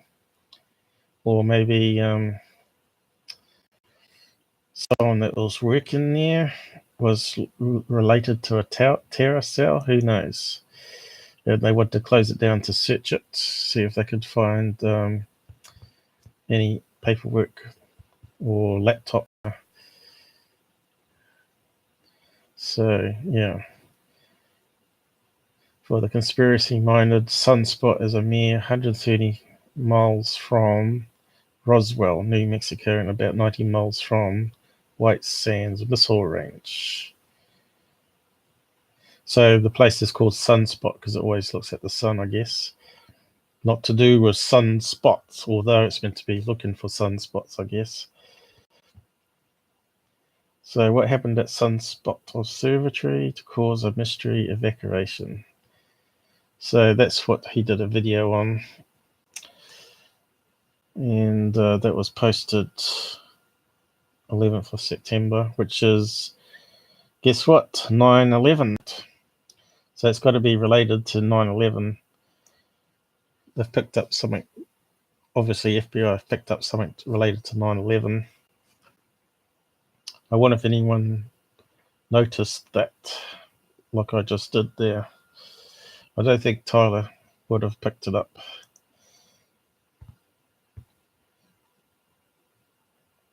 It's kind of strange. It's got to be some sort of connection there.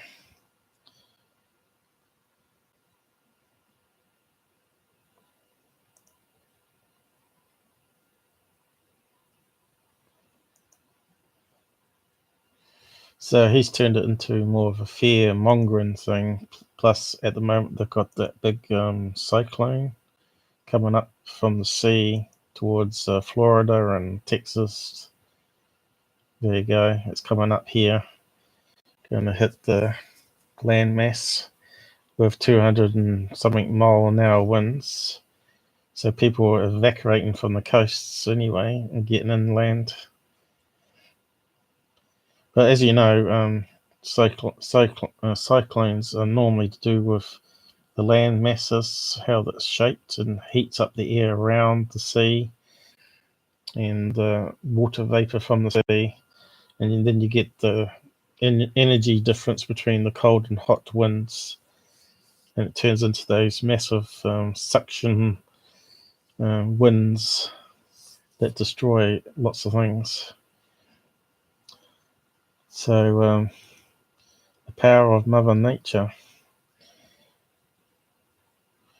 So, like I said, he's turned into pretty much a fear-mongering weather channel. And here we got here one on just before Skinwalker Ranch on about cattle mutilations, which we probably all know about. There's a good guy that did cattle mutilations called Chris O'Brien. And he said only a few cases were cut with surgical instruments. I think I may have pasted a link already, but you can find it on Martin Willis' show. And he's like a hardcore researcher skeptic. And he said they weren't drained of their blood, most of the cattle. I think he did like 300, I think he said, and only 5 were suspicious. He said some of them were dropped off trucks' height, they'd broken bones, and some were dropped off slightly higher. I'm not sure if he means like helicopters, but he reckons it's all related to man-made government agencies secretly studying the cattle in the area for some reason. Maybe they don't want to cause mass panic about a virus outbreak or something. Who knows? So, yeah. But you probably can find Chris O'Brien chat about it on Martin Willis. I won't post the link. I'm going to do a search for it yourselves. So that's all I was going to cover on Tyler. Then I was going to talk about some other stuff. So you can see there's not much here about UFOs at all recently. Something's really wrong with the space station. I'm not sure what that one was about.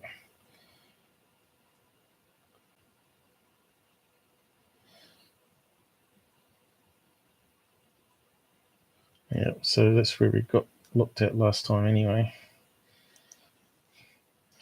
So I'll probably talk about some other stuff now.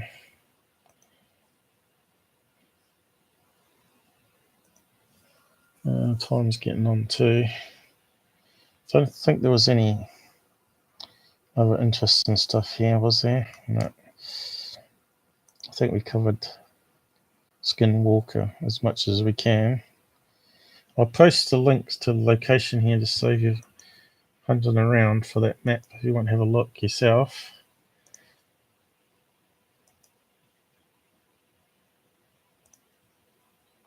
Just makes it easy for you if Google doesn't remove it. Or Skinwalker.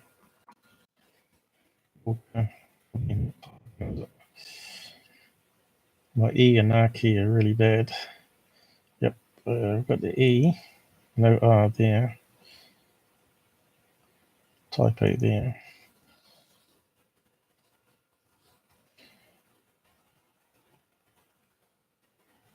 Yeah, my computer's a real piece of junk. Right, and it works. No, it's gone too much. Got characters too much. How about that? So I have to delete some.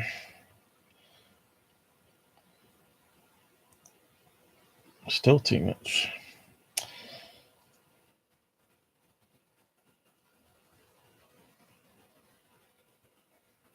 Abbreviate it then. Well, I have a limit of 200 characters. It doesn't make sense, does it? I guess try and reduce spamming maybe. So I've closed that one. I've got it pasted. And that one I shared already. That's quite an interesting one to have a play with.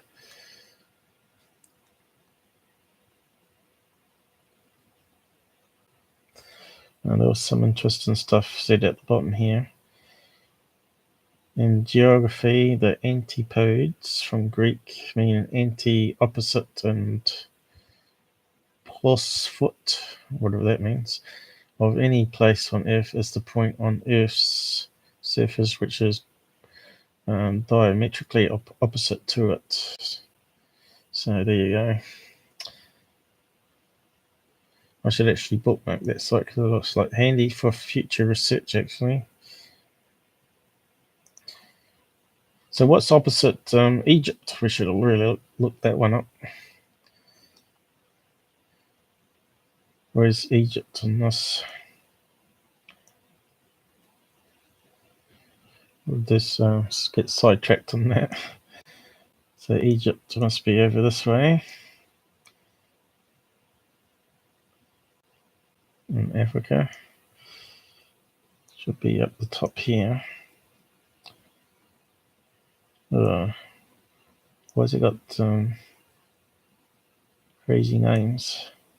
Arab names. Where is Egypt? Gone too high, have we? Mediterranean, isn't it?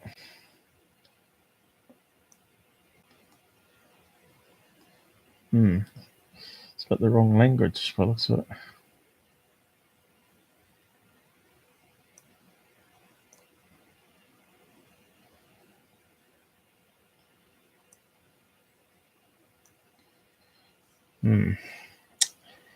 Let's see if I can zoom and read. Oh, look at that. Turkey. What language does it put it in? Well, where's the Nile? Well, that's the Black Sea, isn't it, there?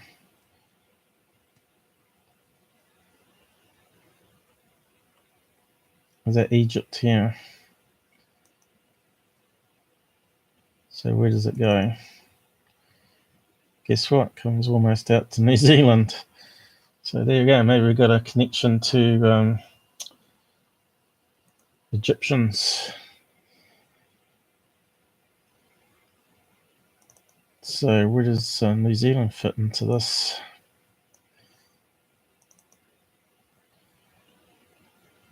It's more over to Spain. So we're sort of opposite Spain here, where I'm living, or out to sea here.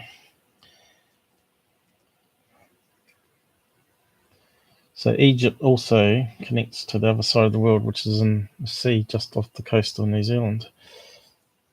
Oh well, we'll close that down anyway. See if you can find any cool places opposite and post it in the comments, I guess.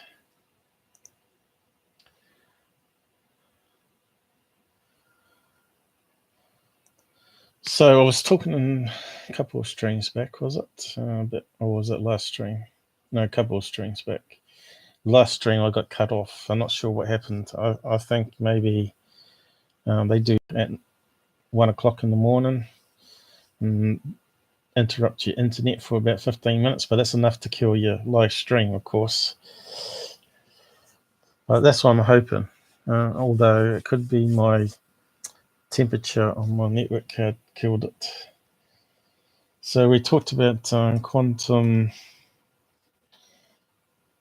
and pi, and I was going to bring it up, but I forgot.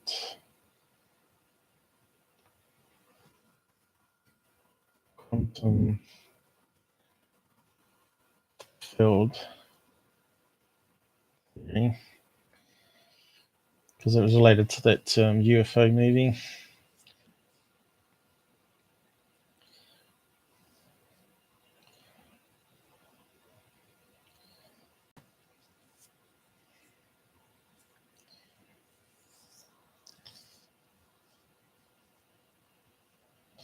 And it had all that wishy-washy stuff to do with the electron that I talked about.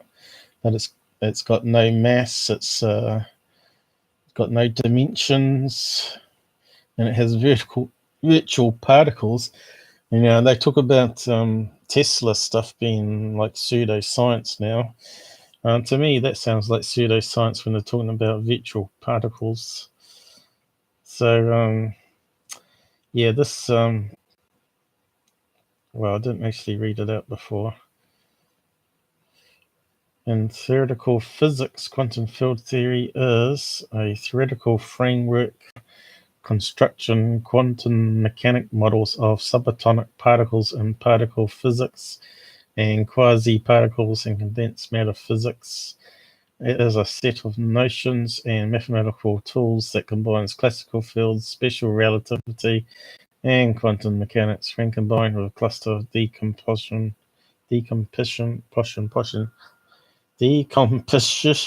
principle. It may be the only way to do so, while retaining the ideas of quantum point particles. So it sounds like a right mouthful, doesn't it? Quantum field theory was previously to be truly fundamental, however, it is now believed primarily because of continued failures of quantization of general relativity to be a very good low energy approximation, blah, blah, blah, blah, blah. So it's just a theory. And goes on a bit here about all the people involved in it. But there is some mathematics involved with it, and it's to do with the fields being curvature. So down here, remember the 1/137? Well, it's actually 137.4, I think, to be more precise. But as Richard Feynman said, it's the only number you should be worried about when you go to sleep.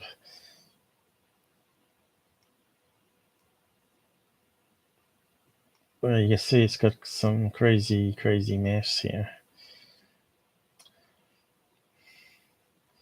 And if you understand all that, then you should be a theoretical physicist, I guess. I prefer Tesla's one. His idea is a lot simpler than all this. And of course, he found his stuff from experimentation. All this is just theory. But that wasn't the page I was after, actually. I think it was the fine structure number,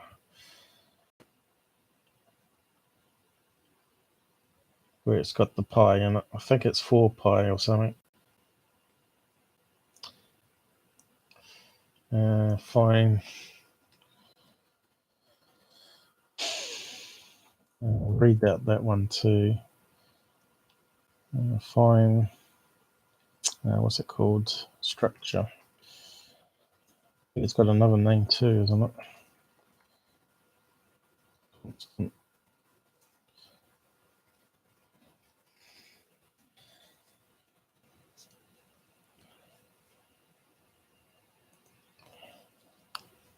Which is also quite over the top of most people's heads. And you've got the Feynman diagram popping up here too. So what's it say here? In physics, the fine structure constant, also known as, oh, there you go, I knew it had a different name. Sommerfeld's constant, commonly denoted a squiggle A, the Greek letter alpha, is a dimensionless physical constant characterizing the strength of the electromagnetic interaction between elementary charged particles. It is related to the elementary charge E, which characterizes the strength of a coupling of an elementary charge particle with electric field by the formula 4 pi. There's the 4 pi. E blah blah HCA equals E squared. Being a dimensionless quantity, it has the same numerical value of about 1 over 137 in all systems of units. So what does that mean? I think they try and explain it with the curvature of circles. So it's 1.37.035. Oh, right. It was 04, I said. I said 4. 04. So it's pretty close to 137. So the question is, what is pi? And it's a number that you've got to always know in mathematics because it's always used.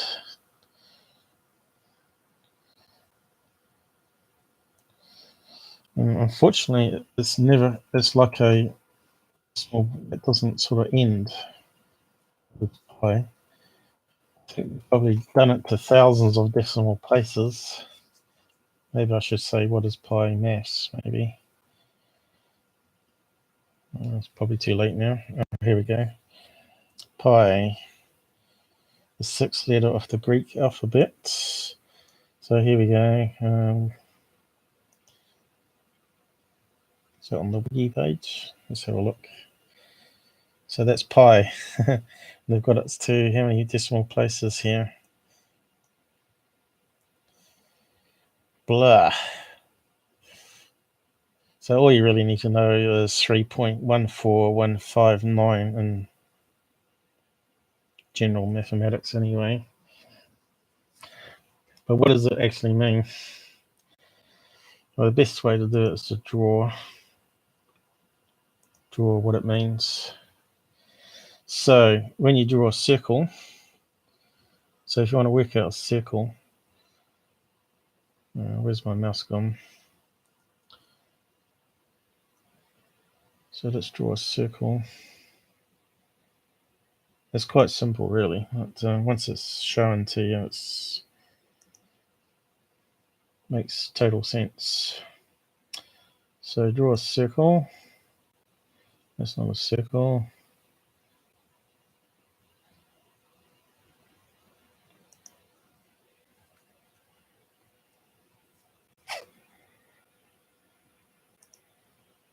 Should be that one. I want it to be look perfect circle. Does it? Looks kind of squashed.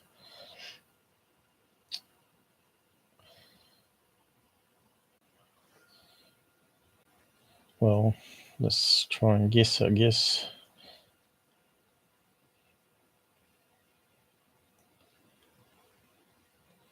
Oh, looks strange. Look. How do we get a perfect circle on here? You would have thought drawing a circle was so complex. Well, that looked close then. There. No, it's moved again. It's going too slow. Stop. Okay, I think that's close. So now we draw a diameter. So the diameter is the width going across here in the center. But I don't think that's the center.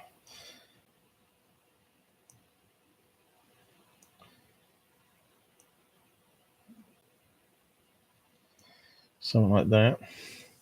So if we, I wonder if we can copy it. Copy and paste.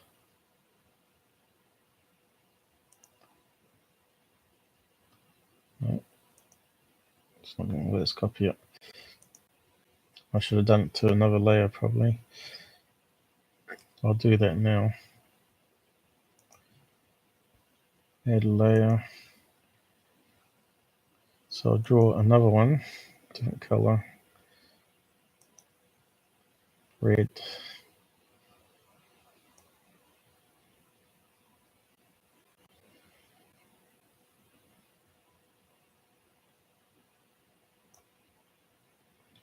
Looks a bit skew rough.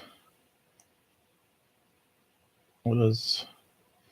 It's not too bad though.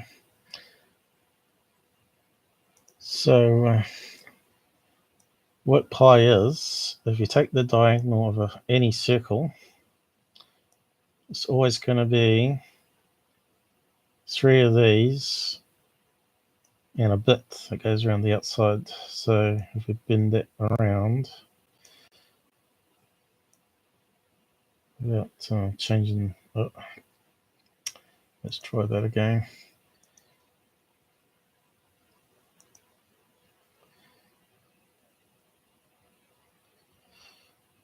I want to lock it really.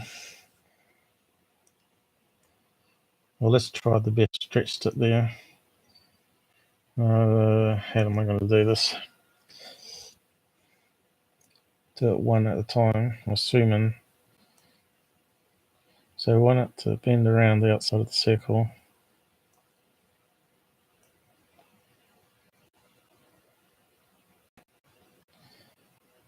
Of course, the ancient people knew about this.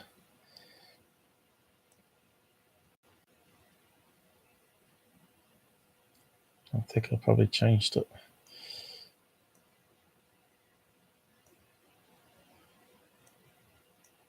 It's probably going to be a wee bit out, probably. Probably best just to cut it out the circle itself. But yeah, if we copy that, it's a bit rough, but you'll get what I mean. There should be 3 of those and going right around the outside. Was it not selecting it?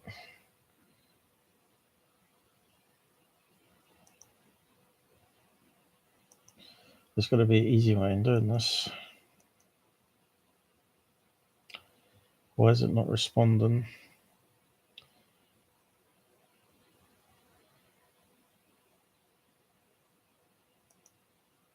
Should untick. Oh, there you go. So I want to copy that. Even though it's not a proper curve, but it'll be roughly right.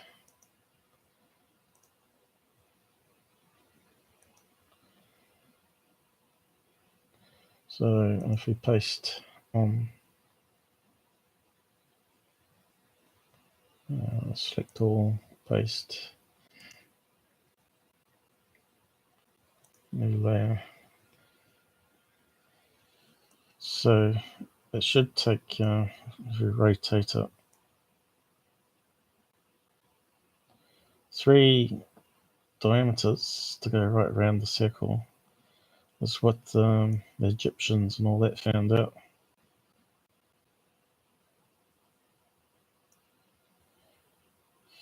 So you don't need to know the size, you just need to measure across here and then double it 3 times plus 1, what was it, 14159. So we should have a little bit left over. If I can move the little sucker. It's going too slow all of a sudden.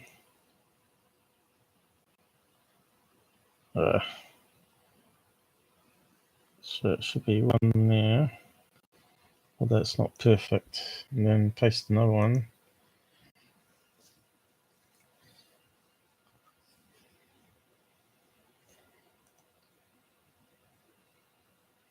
I did the wrong selection, didn't I? Paste into a new layer.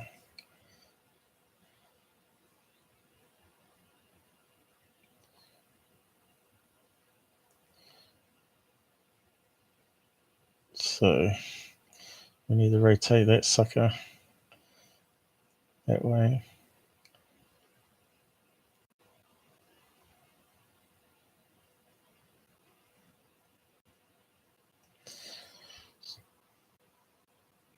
So if you know that, you should be able to do a perfect circle with a bit of string or something. And need to rotate it there.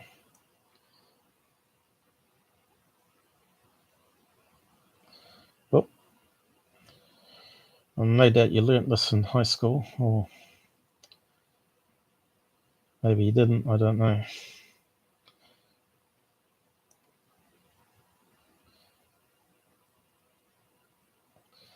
But again, you can see it's related to the atom being a sphere. There you go. Oh, I had it perfect then.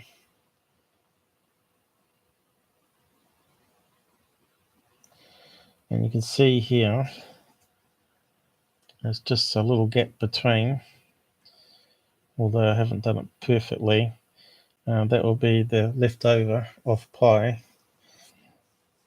And no doubt we can find someone that does a better example than I did here online somewhere. So it's the leftover bit there. There's 3 diameters and 4.4159, blah blah blah. There's a little bit in between. I'm not sure how they would measure that last bit out though, but it'd give them. So you don't need to know what the actual size of the circle is, just measure it across the diameter.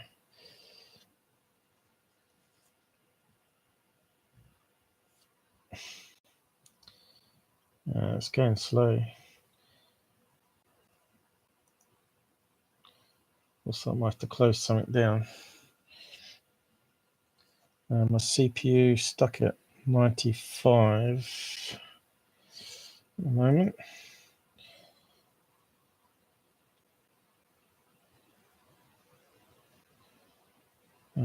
Pi Wikipedia to see what they've got.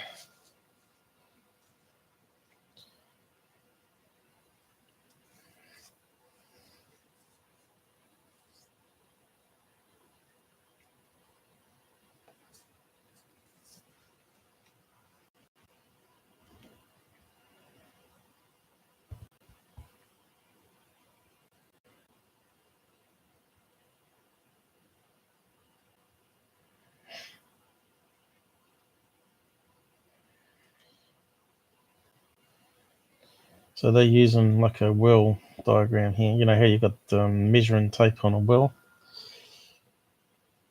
and they're showing its circumference of a circle here by rolling the wheel. There's 1, 2, 3.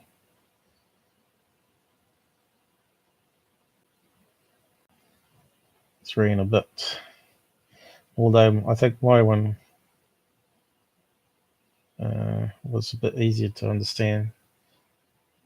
So the measurement from the wheel is it's going around the blue bit here.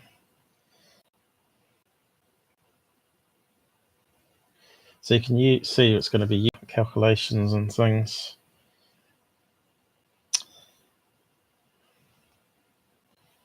What else they got here? All that just for pi. Oh, here you go. It's got a similar diagram to what I was trying to draw here. Diameter. But it hasn't broken it up.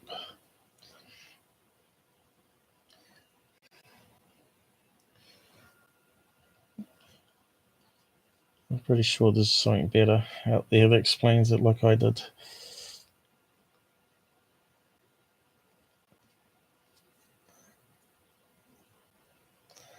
But again, it's to do with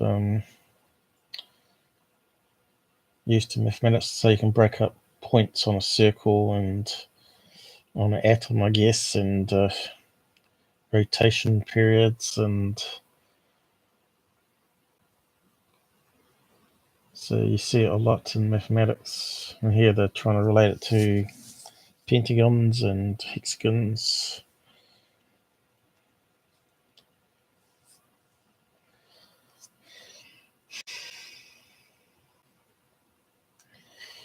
The other thing I was going to look at is what a fractal is, because I talked about fractal energy.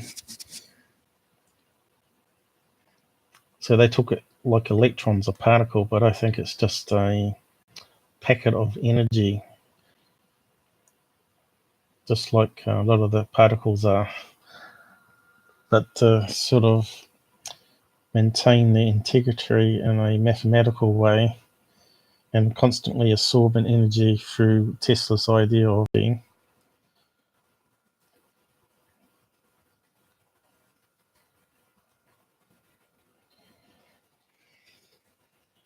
Maybe I should put theory in.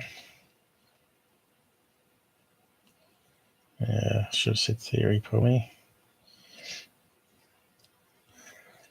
But what's interesting also is the 137, and I will show you some videos on that as well.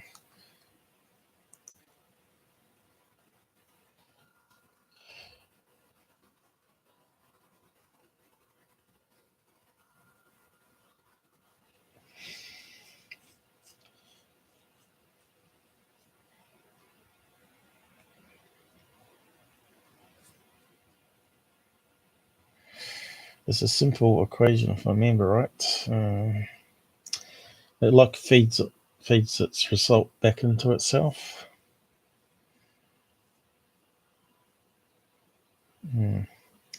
That's not very good.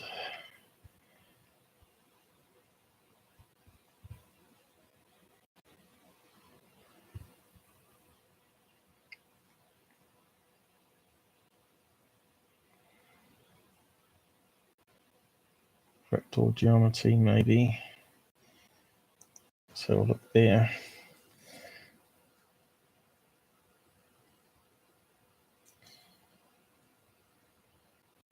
Now, it was invented by someone that was looking at leaves, and we started seeing mathematics. Oh, that's a horrible font. Let's see. So, complex number fractals.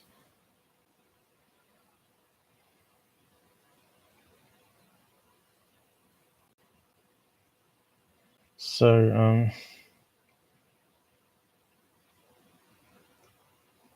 talks about him here.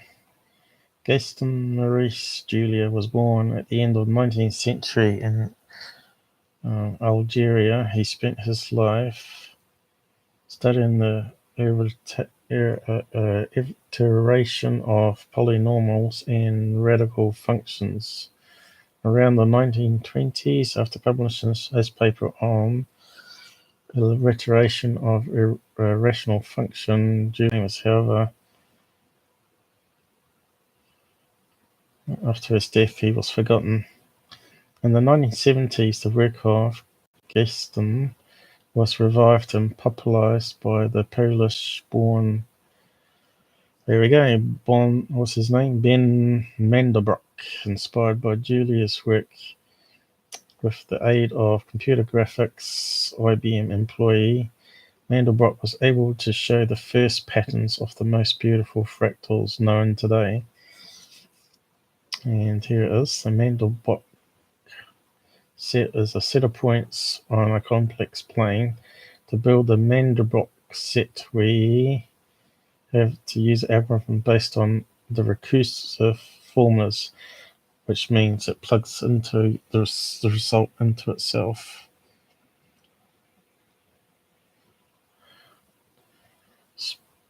Which is quite interesting because Mother Nature uses separating the points of a complex plane into categories. And here we go. You can think of this one where you keep, and it's always the same sort of pattern.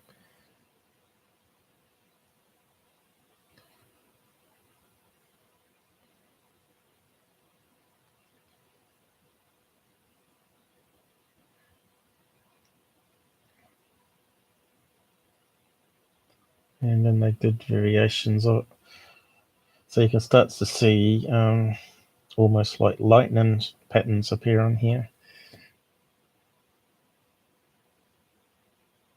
The important relationship between Julius sets and Mandelbrot set is that while the Mandelbrot set is connected, it is a single piece.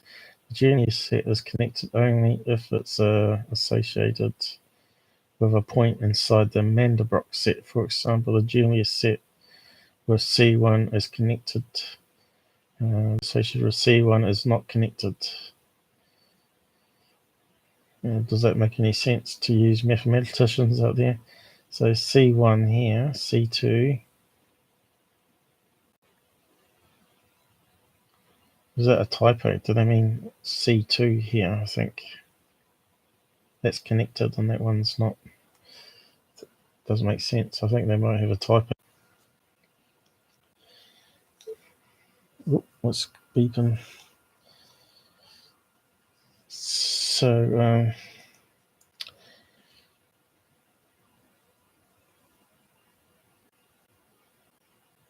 if there's any good videos on it.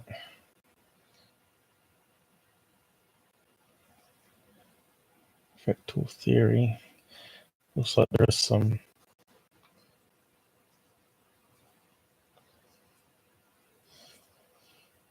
Yeah, it's not going to open, is it?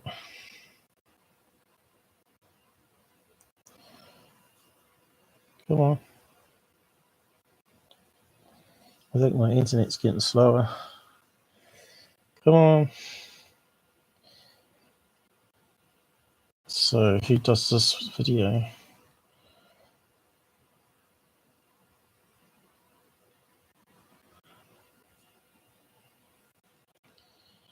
Yeah, it looks pretty cool. Yeah, so we used to get computers, and that's the first thing we used to look for is these computer graphic programs where you can have a play around with it and plug different things in and see what you get.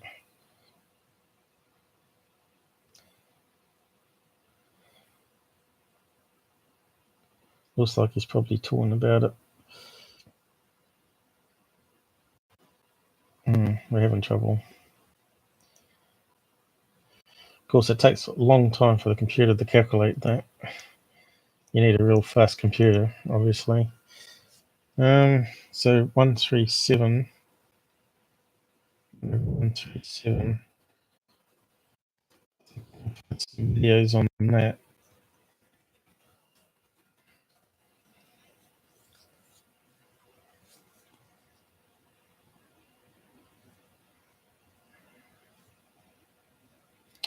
The reason for 1375 fine constant. Of course, it may be wrong, some of these videos, but a lot of it's to do with relationships to the Fibonacci sequence, is it called? Where it goes around in a spiral. I'll post a link to that one there. There's an atom theory there related to the fine structure constant.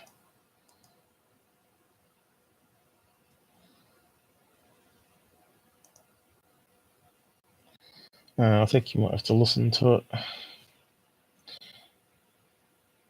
But he does show some graphics in this one, I think. I think I've seen it before. Yeah, he's talking about it here. Here's the 4 pi coming up. So here's got a diagram. Oh, talking about the circle and why pi is used.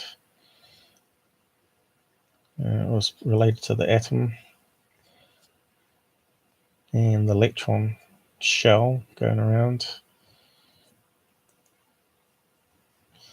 Something to do with hydrogen, where it absorbs a photon and then releases a frequency out, 1400 megahertz, is it? You've got a lot of information on that one screen though. As part of a geometric process forms the golden ratio, the golden angle, and with the Fibonacci spirals that we see almost everywhere in nature.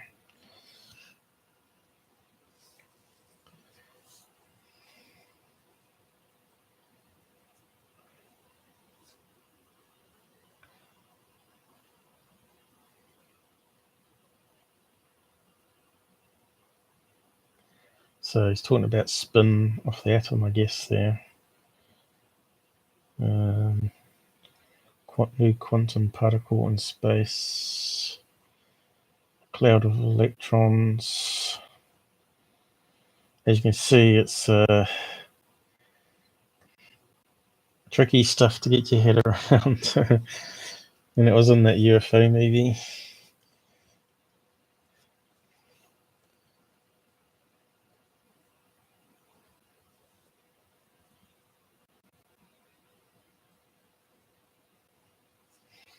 So I guess that's the frequency released there.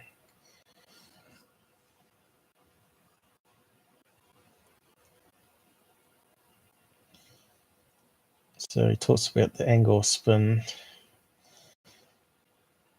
and then applies it to the, what you can start to see is the Fibonacci spiral that gets smaller and smaller and smaller. Goes in.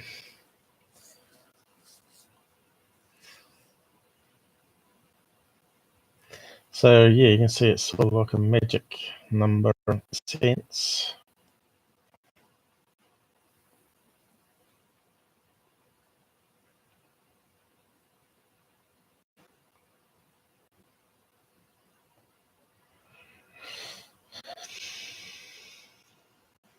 And you can see to what is it, the fin, how it sort of opens up, and it's also using the Fibonacci, the 1:37 ratio.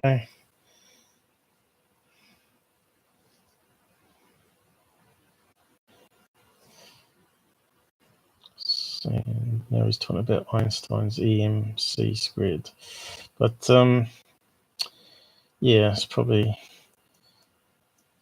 all I need to bring up on this sort of stuff. You can see it's sort of interesting, but complex.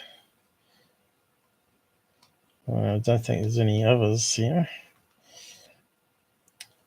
you can look at. Probably can type in fine structure, it'll probably be a load of videos on it.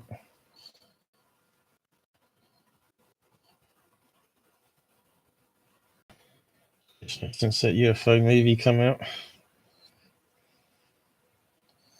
And there you go, that one's there as well.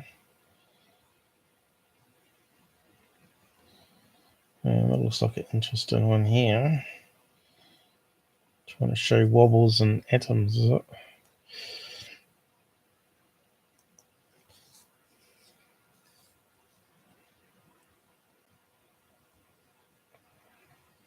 Oh, I think that's a commercial PBS space. Don't want to play that one because I'll probably get a copyright strike.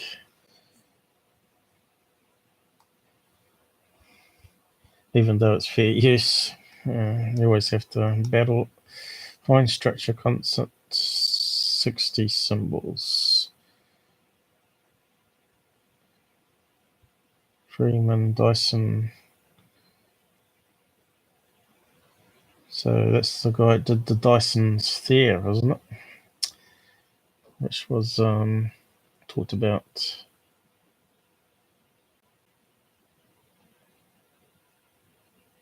So he's talking about the constant as well. Synchronicity, and the number 137. Multi-universe and constants. It's not going to scroll. It's clicked for some reason.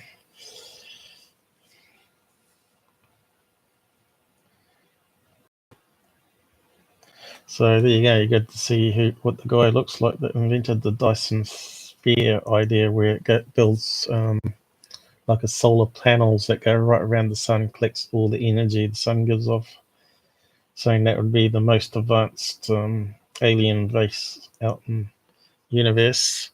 And if you saw a sun that slowly was losing its light as they was building a structure around it, would be a sign of intelligent life, which they thought they found, didn't they? So it's probably all I was going to cover, actually. Dyson sphere. It needs a reboot. Hang on.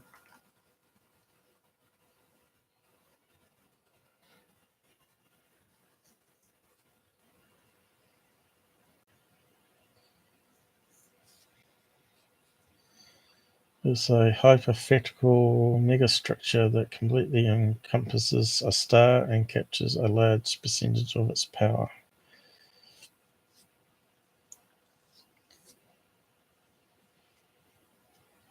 But if they did that around a star that had a solar system, they simply would change the whole solar system. I think we'd be in trouble if aliens come along and started building a Dyson sphere around our sun because they want the energy from it. They'd kill all life on planet Earth for sure.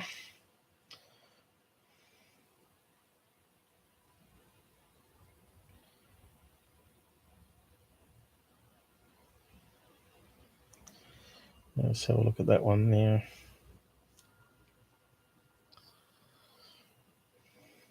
Probably have to wrap up when I am.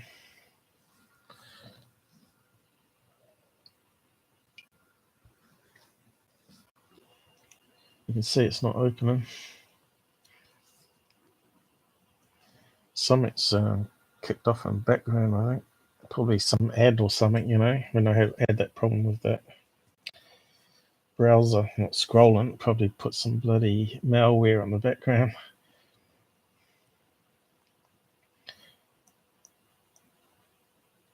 It's getting too frustrating here.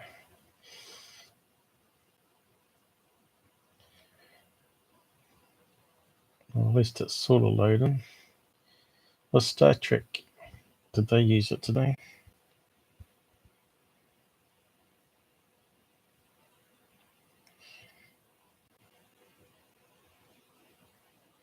Dyson Swarm. What's it say here? All right, that's what we were looking at before. PBS Space Time explains. Encapsulating the sun. Oh no, that's another video.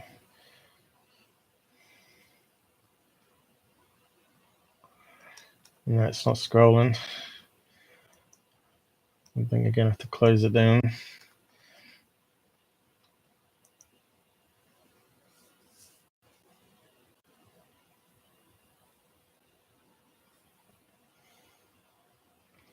It's got a Wikipedia here though. That normally opens pretty good. Oh, it got me.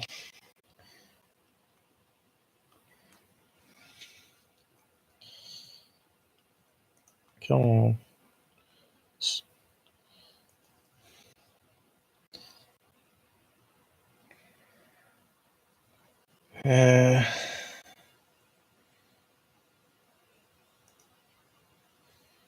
No, I think I might have to end it up. It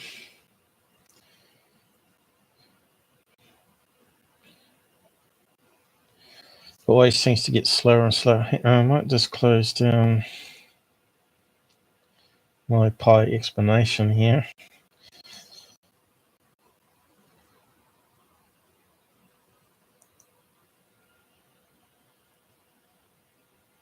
It should be closing.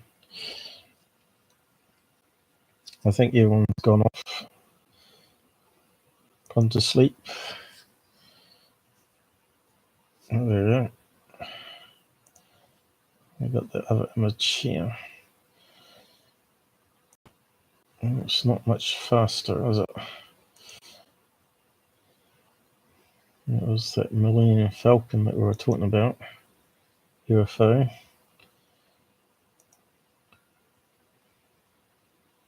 From the movie. We got no pictures. Oh yeah, there's the same guy that we were talking about. Kind of looks a strange looking guy. It looks like he's from Harry Potter or something with those ears and nose.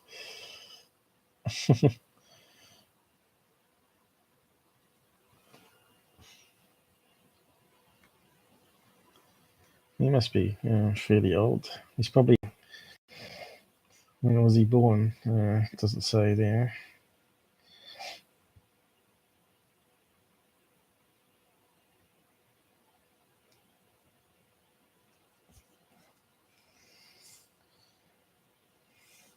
Dyson shell. A variant of the Dyson sphere most often depicted in fiction is the Dyson shell, a uniform solid shell of matter around the star. Such a structure would completely alter the emissions of a central star and would intercept 100% of the star's energy.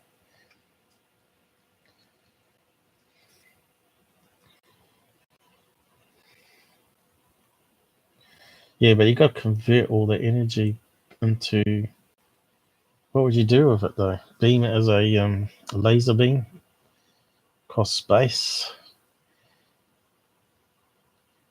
You'd have to have photo cells, really good ones, to absorb it all.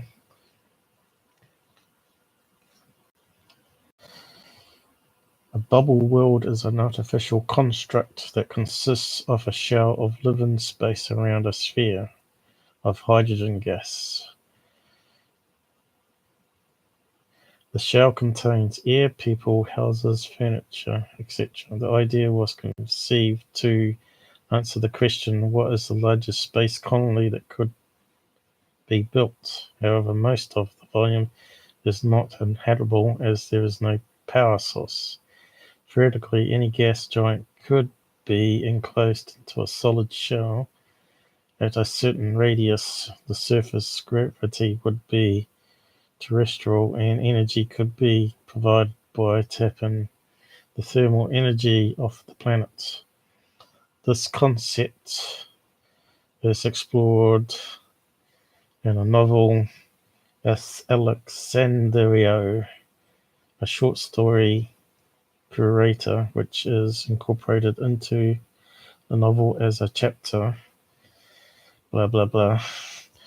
Stellar engine. Stellar engines are a class of hypothetical megastructures whose purpose is to extract useful energy from a star, sometimes for a specific purpose. For example, Mentroska brains extract energy for purpose of computation. Black hole could be the power source instead of a star in order to increase the matter energy conversion efficiency. A black hole would be smaller than a star. This would decrease communication distance. Sounds a bit risky building a shower around a black hole. Of course, you don't know where a black hole goes. Various black holes connect one universe to another. So it pops out in another universe, the energy. So we've got energy coming into our universe from the other tail end of a black hole somewhere, and our black holes is sucking it from our universe into another one. So it's cycling the energy around, and matter is energy. So there's meant to be a massive super black hole at the middle of our galaxy. So eventually humans are going to have to move from our galaxy into another one. So eventually Earth is going to be sucked away and destroyed. So yeah, if you type that into Google, what is at the center of our galaxy, I think it will tell us it's a black hole. Well, it's probably one at all centers of galaxies. Humans are going to have to figure out a lot of stuff. They've got to get in space and figure it all out, I think, to find out what it's all about.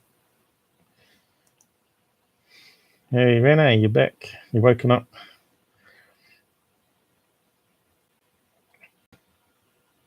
Search for Skinwalker.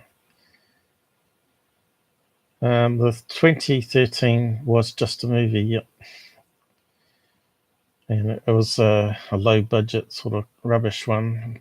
Got 5 out of 10. And the new one's called Hunt for the Skinwalker, not Search, which is what we talked about already. And it's a documentary rather than a movie. The other one, 2013, is actually acted, scripted, based on the people's story, and the other one is a documentary, putting interviews together and stuff. I suppose you should watch both anyway. What was I look at? What's at the center of our galaxy?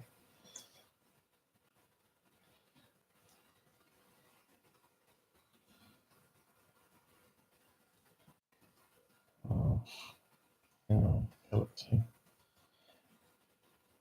It's probably look the supermassive black hole.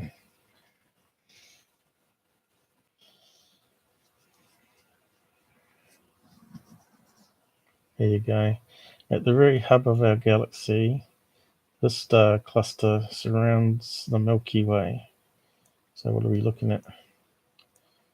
So we're right on the spiral arm out here somewhere, planet Earth. So we've got a fair distance to go before we get sucked in. Star cluster surrounds the Milky Way central supermassive black hole, which is about 4 million times the mass of our sun. So that's going to be bigger than 4 million suns joined together, isn't it? The galaxy nucleus marked as a home, so you really need to look at that NASA Hubble picture. Sounds like there's a lot of scary stuff in the universe we've yet to figure out.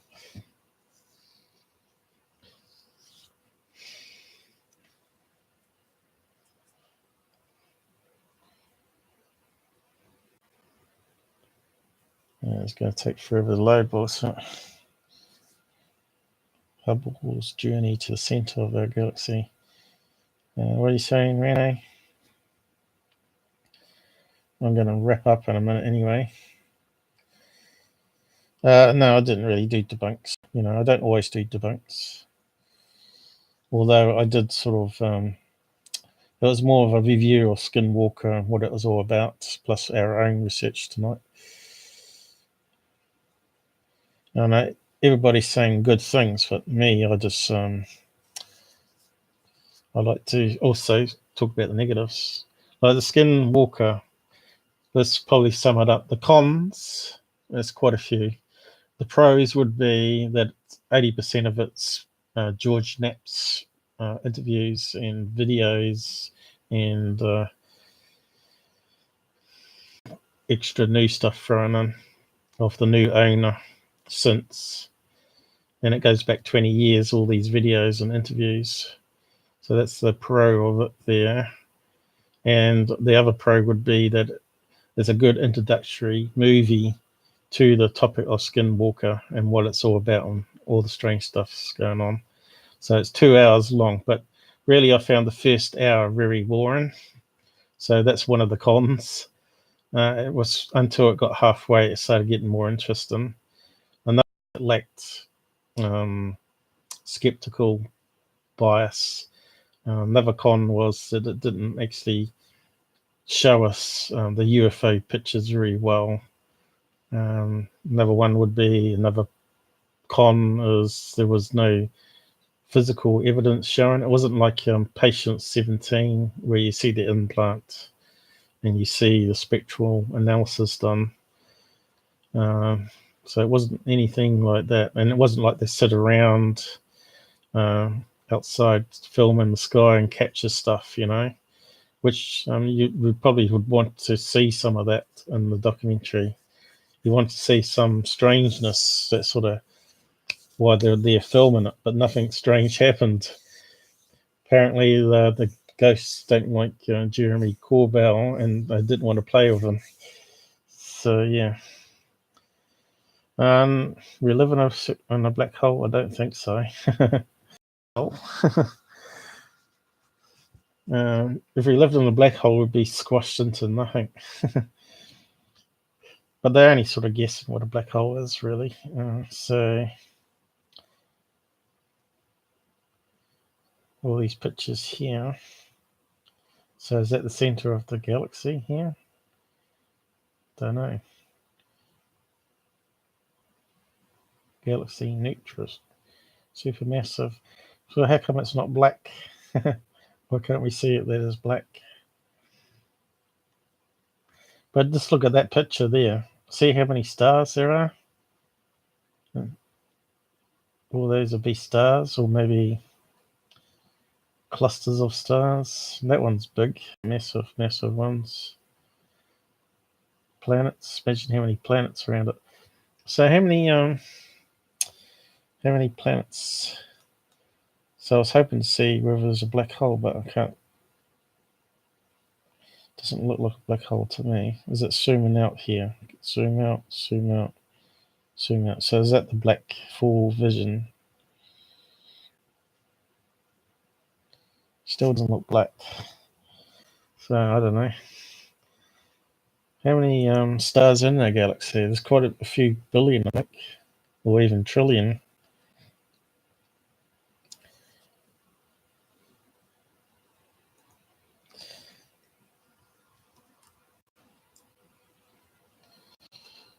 And they know that most stars have planets around them, don't they? They didn't used to think that. How many stars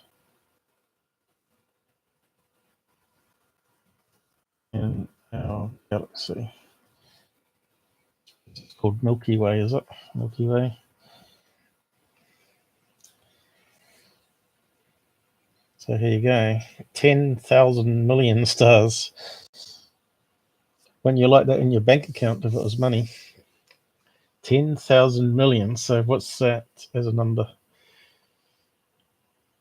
100 trillion? 100 trillion stars in the Milky Way alone? How many stars in the universe? Well, that's going to be a big number. Here we go.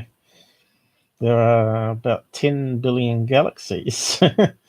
So we're just living in one of them. One of 10 billion. You can't even imagine it, can you? The number of stars in a galaxy varies, but assuming the average of 10 billion stars per day, that would be about 1 0.0000000. How many zeros is that? That's quite a lot. What are you putting down here? Right, you're back on the emojis. So, how many planets in our galaxy? Let's see what they say now. 100 billion alien planets fill our Milky Way. Study more. So, there's 100 billion stars per galaxy, and the same as 100 billion alien planets. Does that sort of work?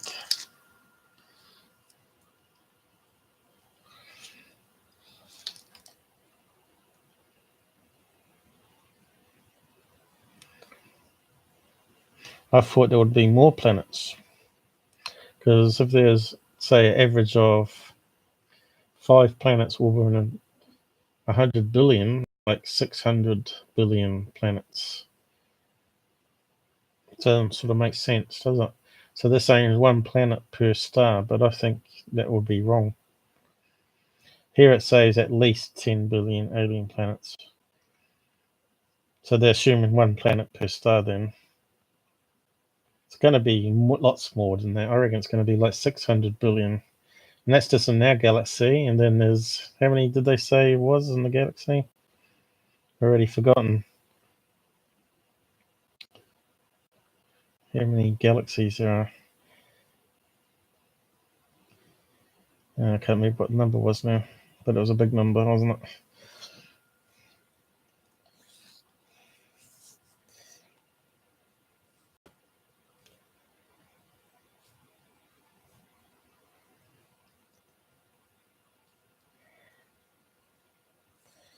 So Andromeda galaxy stars. What's that one? And so that's Andromeda. 1 trillion. Has 1 trillion stars. Is that what they're saying? Milky Way.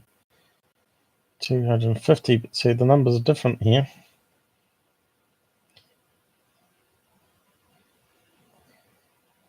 We've gone from 100 billion now to 250 billion. So what is the correct information?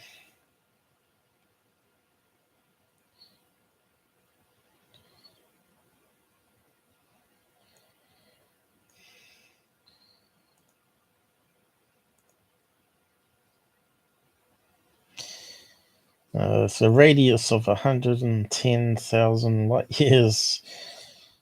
That's big, isn't it? It's just crazy. We've got lots to find out still. Zeta, yeah. Whereabouts is that though? How'd you spell it? Oh, stop with the planet X. There is no planet X. Oh, I scrolled up now.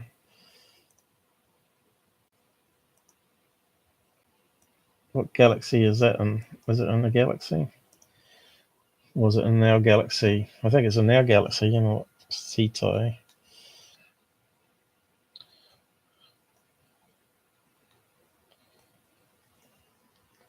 What's it say about it?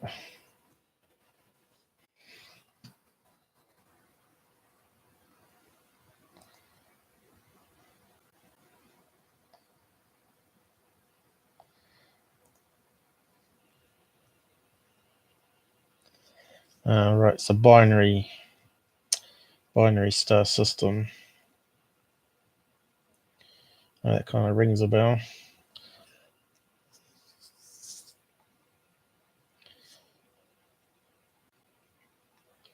Constellation, southern constellation of Reticulum. From the southern hemisphere, the pair can be seen. I'm not sure if I can see it. There's a naked eye double star in a very dark skies based upon parallax measurements. Distance is about 39 light years, so it's going to take a while for the aliens to get here.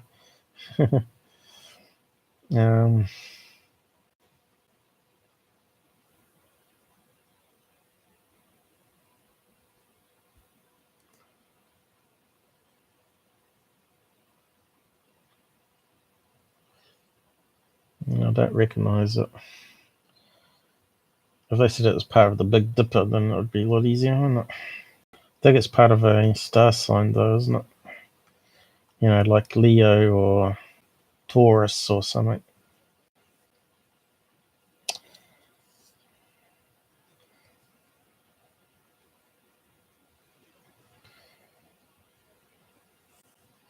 Those stars were considered unusual because they were thought to have had a lower luminosity than is normal for a main sequence stars of their age and surface temperature.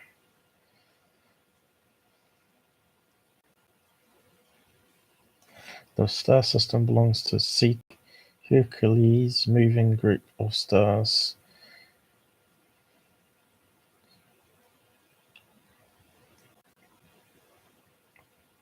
Alleged debris disk.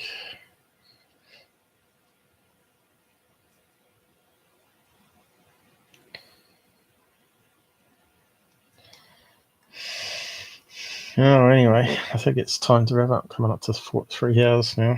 At least we didn't get canned off this time. So I'll just cue the end credits and wrap up for tonight. Else it's going to be a late bedtime for me, probably. Takes a wee while for Google to process. We can look at more of this stuff another time, I guess, as well. So yeah, good night, Rennie, and I'll wrap up there, mate, and catch you another time.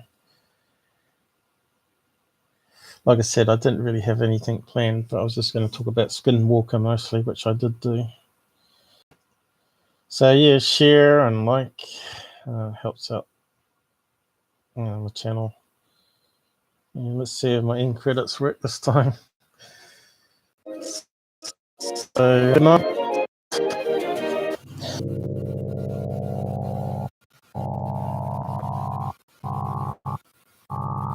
And